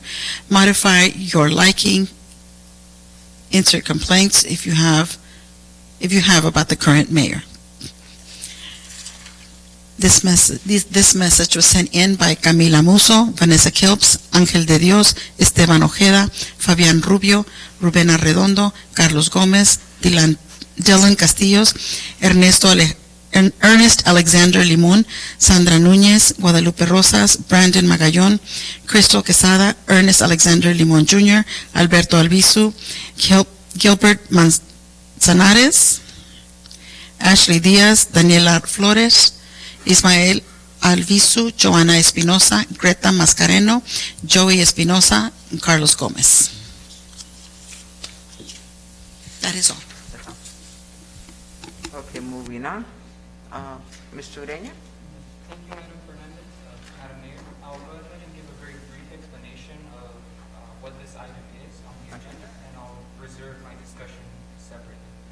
So the explanation of what's proposed in item 10.1 is the reversion, or for us to go back to our original annual rotation policy, which was in December, right? At some point in 2013, that policy was changed so that we would change mayorship in June. What we are proposing is that we change it back to December for 2 purposes. The first one is mathematical, which is if you in the current situation in the council come in, whether you're 2 years or 4 years, with this current scheme that takes into June to make a change in the leadership, there is always going to be one board member at the end who was duly elected for 4 years to only have 6 months to serve. That can be corrected by moving that rotation date to somewhere near the election date. It would also be beneficial to democracy for us to more immediately allow for a change in leadership, especially when we're in a situation like the one that we're in, where we have a brand new council. That is the proposal, is to change the mayorship from June to December for this purpose. Mrs. Romo? Thank you. It is the same reason of the council member Ureña. Madam. Mr. Clover? Yes, I have a couple of concern, actually questions. With all due respect, Mr. Councilman Ureña, just one real question that got my attention. So you measured the results and you explained about mathematical. So can you at least explain to me? I'm not as a wizard like you are. So what measure or metric you use to arrive at the mathematical results? How do you use that? What tool you use? How do you arrive there? I didn't cite any statistics. The math I was doing is the math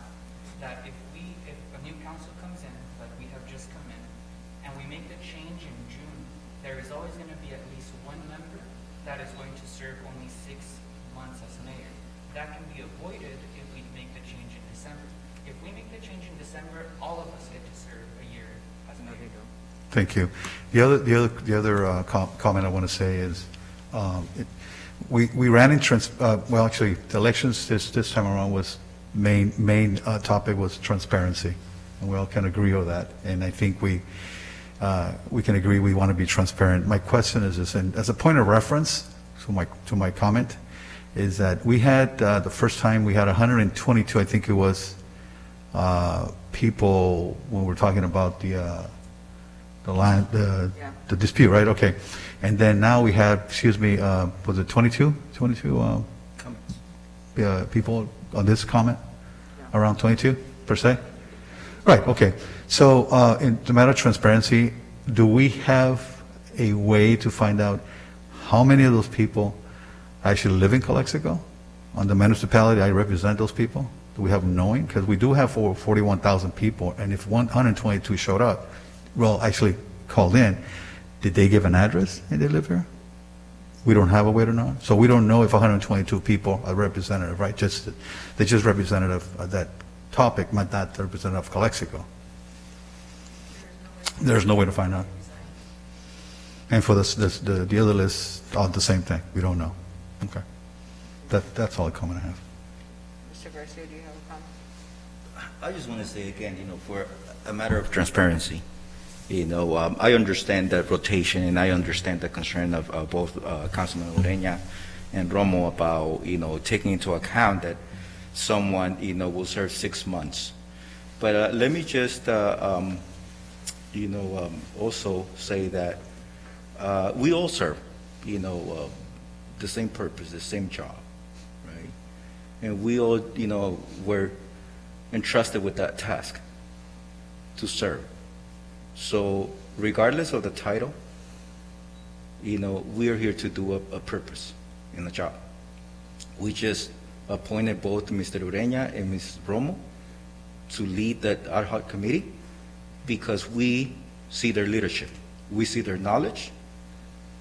And again, I just want to make sure that, again, there is transparency, there is courtesy, and professionalism. That's all I have to say. And with that being said, I do have some discussions. The first part was just an explanation of the item. excuse me, I do have some discussion, if I may. you have a discussion. I would like to introduce some discussion. What I said at the beginning was just an introduction, explanation of what the item is. I would like to give my opinion. You want to do your discussion now? Yes. Yes. Yes, if I may. I gave 2 endorsements during my campaign that energized a movement of young people to elect a whole host of council people. And I realized that and this one, Mr. Moreno, is statistically verified, residents of Calexico, 8,700 of them in a supermajority landslide voted for Raul Ureña. And some of them voted for you, some of them voted for you, and some of them voted for you. The same group of young people. And they all asked for one thing, and they asked for one thing very clearly, is that that democratic values be respected, that we have a new mayor as soon as possible, and that we change the tone and the leadership of this council.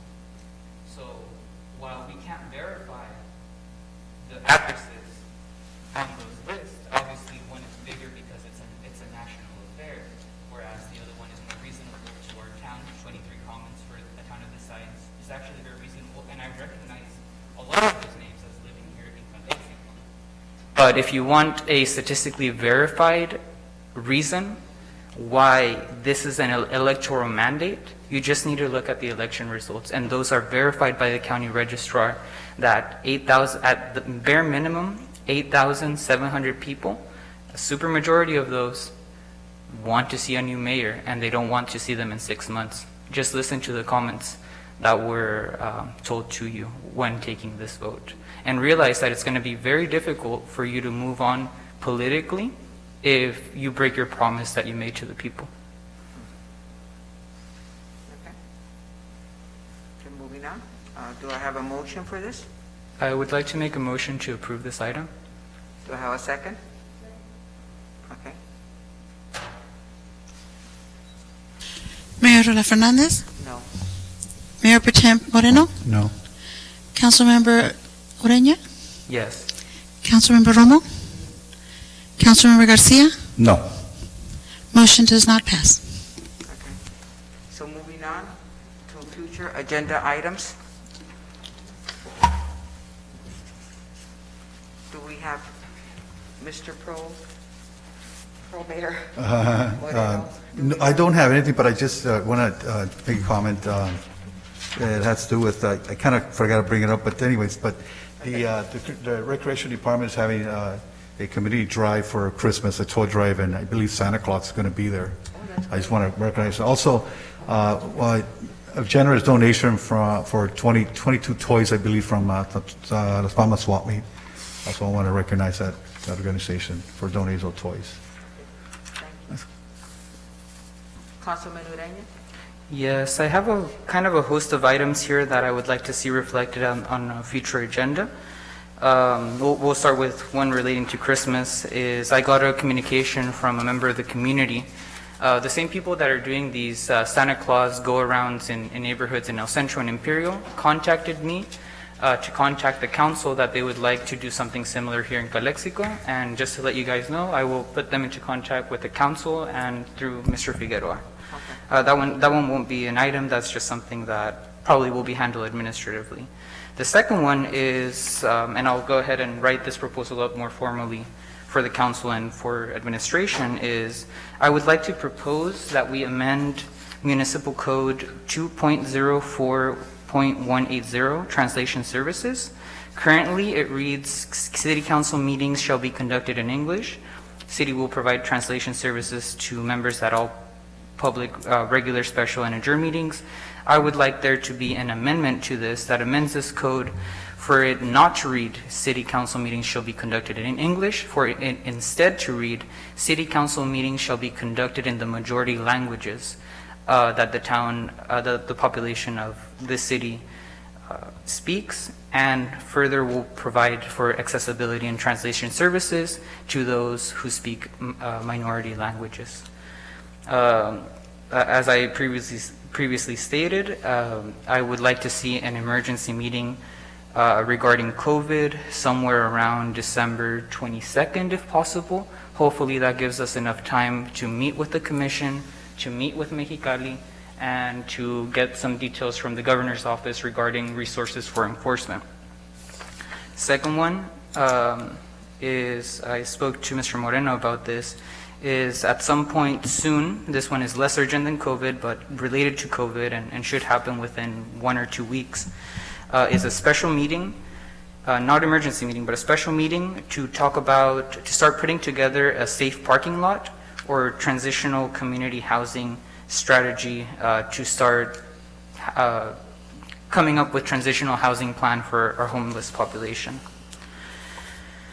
Another one, which I brought to the county, but now I'm bringing to the city of Calexico, is most agencies, including public agencies in Imperial County, unfortunately, despite the legalization of cannabis for medical and recreational use in the state of California, most public agencies continue to enforce drug testing for that medicine. I would like there to be a proposal for the next item, for the next regular agenda item, for us to amend that policy to not test for medical cannabis as a requirement, medical or recreational cannabis as a requirement of service to the city, barring any federal regulations for transportation where they are mandated federally for testing. Road safety we had touched on. We can make it a formal action later. I would definitely like to see a discussion on road safety design and strategies for next agenda, but that one is definitely not a priority right now given COVID. This one I have to give credit to Mr. Tomas Oliva from El Centro, who reminded me. I remember when we had this discussion about the eviction moratorium, I had proposed an eviction moratorium that would cover both residential and commercial entities. That moratorium was stalled for 5 months. Eventually, the state acted to protect residential, but during that course of time, commercial entities are still subject to eviction. I would like there to be an item on the agenda, if possible, during that emergency meeting, to pass a commercial eviction moratorium with repayment plan for commercial entities. I believe our next regular meeting is going to be on January 20th, where we will see the inauguration of a new president, Joseph F. Biden. I forget his middle name, it's not F. Joseph Biden and Kamala Harris. I would like us to have a letter ready for us to vote on, a resolution or a statement of some sorts that we can vote on, to send to the federal government, to send specifically to the Office of the President and to the Department of Homeland Security, for them to remove the barbed wire that President Trump had installed during his tenure as soon as possible. And lastly, we do need a discussion, hopefully during that emergency meeting on COVID, on how we are going to notify homeowners and renters of their rights during the pandemic. Very unfortunately, a lot of homeowners came up to me during the campaign, and they said, they just told me they lost their homes, which I was puzzled by, because for most homeowners, there was existing federal mortgage forbearance. There should have been absolutely no reason anybody should have lost their home. But unfortunately, it did happen because people were not notified of their rights. And I feel like us as a local municipality that understands the language barriers in our community could have done better, and I would like to visit that conversation. And I believe that is it. Madam Mayor, can I piggyback on Mr. Ureña's comment, if I may? Can I add to And just one last thing. Maybe, I don't know if it's a future agenda item or if it's now, but I would like to know if Mayor Arreola Fernandez will commit to reopening her office hours for the public. At this point, the recommendation of the Through council Zoom. and the city is no. Through Zoom, ma'am. Because Did they say through Zoom? no, right now, we cannot, due to COVID, I cannot jeopardize city staff or myself to have somebody be coming in to that room. No. Electronically, ma'am. Can you open up your office hours through Zoom For who? for the public? Oh, sure. Just like they're watching the meeting right now, can you do office hours electronically? problem. Yes, excellent. Thank you. Continue. Oh, okay, yeah, so I'd like to say something. Thank you, Mr. Ureña. I would, in regards to the toys, you're doing an excellent job on that. You're getting some toys in. And I did want to mention that I'm working with Mr. Ureña on securing more toys for Christmas. We have secured 30 toys that so generously an anonymous donor is going to give to his cause. So I am working with Mr. Ureña because I believe on his mission. The other thing also, I'm also working with Mr. Ureña and in terms of what he did say about the housing issue, especially with the homeless. And I encourage him, invite him to come along with me, because I do sit on the Sheriff Board of Directors for the Continuum of Care Council, which is formerly known as the Homeless Task Force. So I would invite him to accompany me with me so he can provide further on your mission there. And I'm working with you together on this. Thank you. That's all. Thank you. No.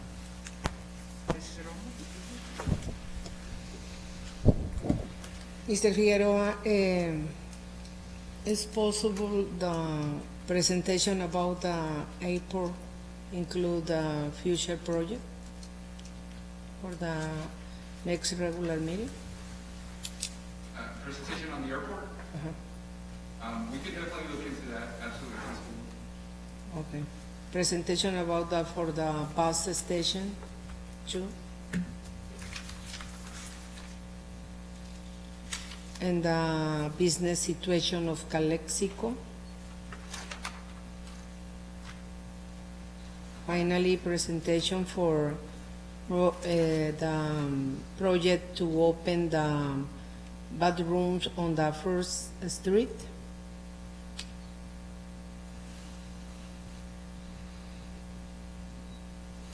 In the future. Okay, finally, Mr. Campos, could you recommend what decisions the council should make regarding the signature that the mayor authorized for the sale of a public property without the authorization of the rest of the council. Because this mistake cannot be made in the future. Is that again? I'm sorry. Do you understand, Mr. Campos? Okay, please. Thank you. You're done? Okay, thank you. First of all, and this is my mistake, but I wanted to do it from the beginning. So I just wanted to ask for a minute of silence for, Mr. Legaspi, the father of, Sergeant Legaspi. And, I had the pleasure, even though I never had a chance to sit down and talk to him, but I had the pleasure to see him, walking around and being very active. In fact, without him knowing, he was an inspiration to me, how active he was, physically, walking around. I recall, participating in a walkathon about 12, or more, years ago, and he was really active. So I know he was a pioneer, of this city. He served his city well. He worked for the post office. He was part of this council. He was the mayor also. So if I can have a moment of silence for him, in his honor, please.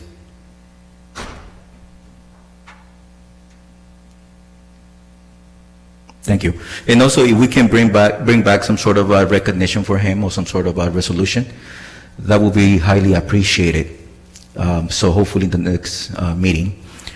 So with that also, I would like to, going back to the topic of COVID, what I want to see, and maybe this could be attached to the work of the ad hoc committee that we just put together. Maybe working on a plan, as we get ready. And I know that, Mr. Figueroa already mentioned that, they're preparing for opening and having some PPE. But also what we need to have is, and probably is already there, but a plan, reopening plan, even though, we're near, but, when we get there, we need to have something of a plan. So maybe that could be the task of that committee, helping draft or take on that task. Hopefully we can alleviate some staff time on that, where we can actually put something together that will protect our staff and our public as we start, welcome them, again, hopefully soon. That's on that. And then also, what I want to see is actually dusting off our strategic plan, that we have been talking about, for a while.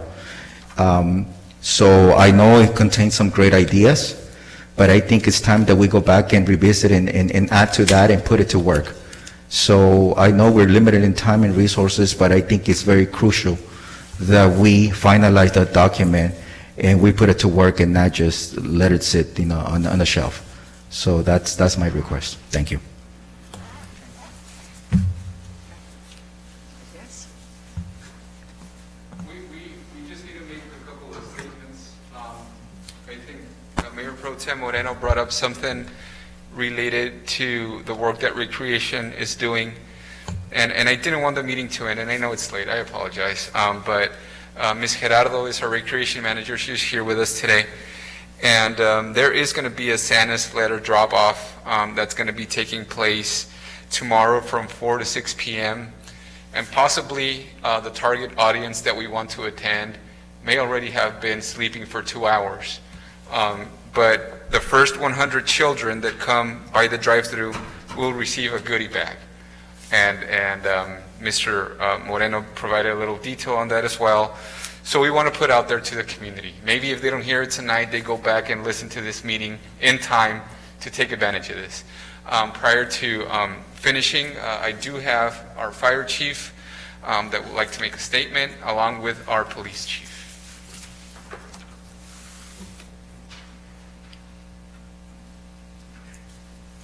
All right, thank you. I just wanted to let you guys, or make you guys aware of the Santa Christmas parade that the Calexico Fire Department has planned. We'll probably start on Sunday, Monday, Tuesday, and Wednesday. And we're going to be following kind of the same route that El Centro and Imperial did. We're going to be doing the same thing here. The reason we haven't advertised for it yet is because we wanted to make sure that we had staff available for this. Not only available to have staff there, but it's also on a volunteer basis, as to not incur any more financial, cost for the fire department. So hopefully on Sunday, Monday, Tuesday, Wednesday, Santa Claus will probably be running through the city as a hope or as a chance to maybe get some normalcy back into the city. I know the kids would appreciate it. I know I would appreciate it when I saw it in Imperial. This is something we had planned. We didn't make a grand public announcement of it because we weren't sure if we were going to be able to do it just because of short staffing and the volunteer basis on this. So just wanted to let you guys know about that. The chief is going to mention the kids in badges that will also be participating in that, and also be part of Recreation's Center Polar Express. All right, thank you. Thank you.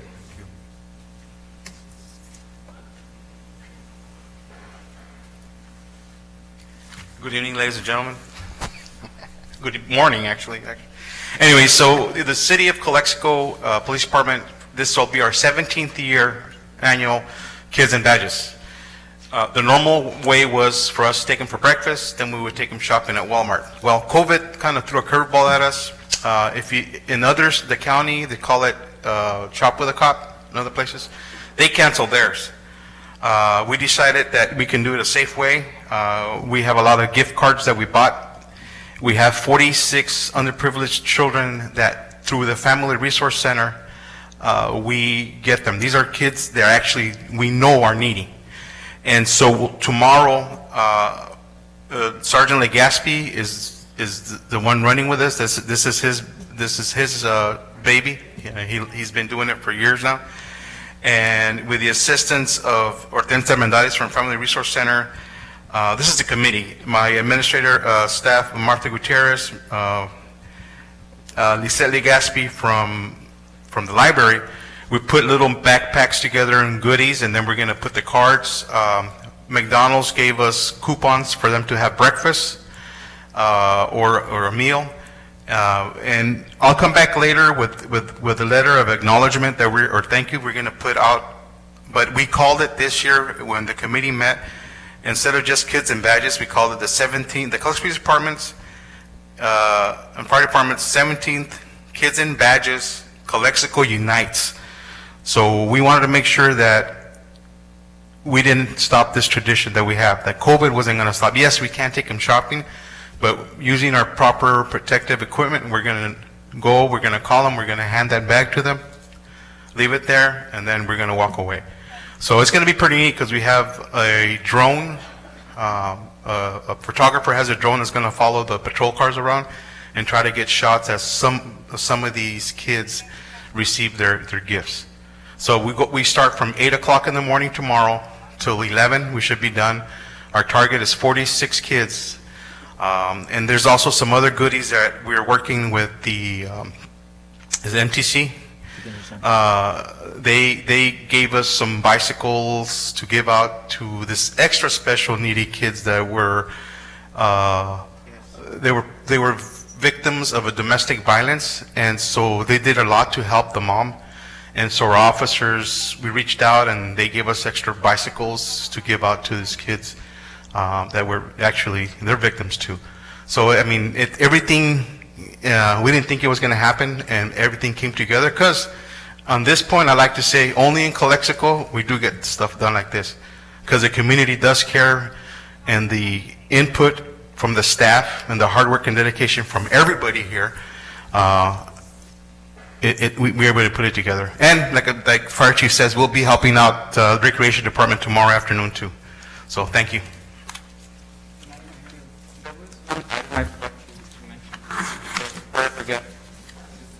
Right now, IID is having a discussion.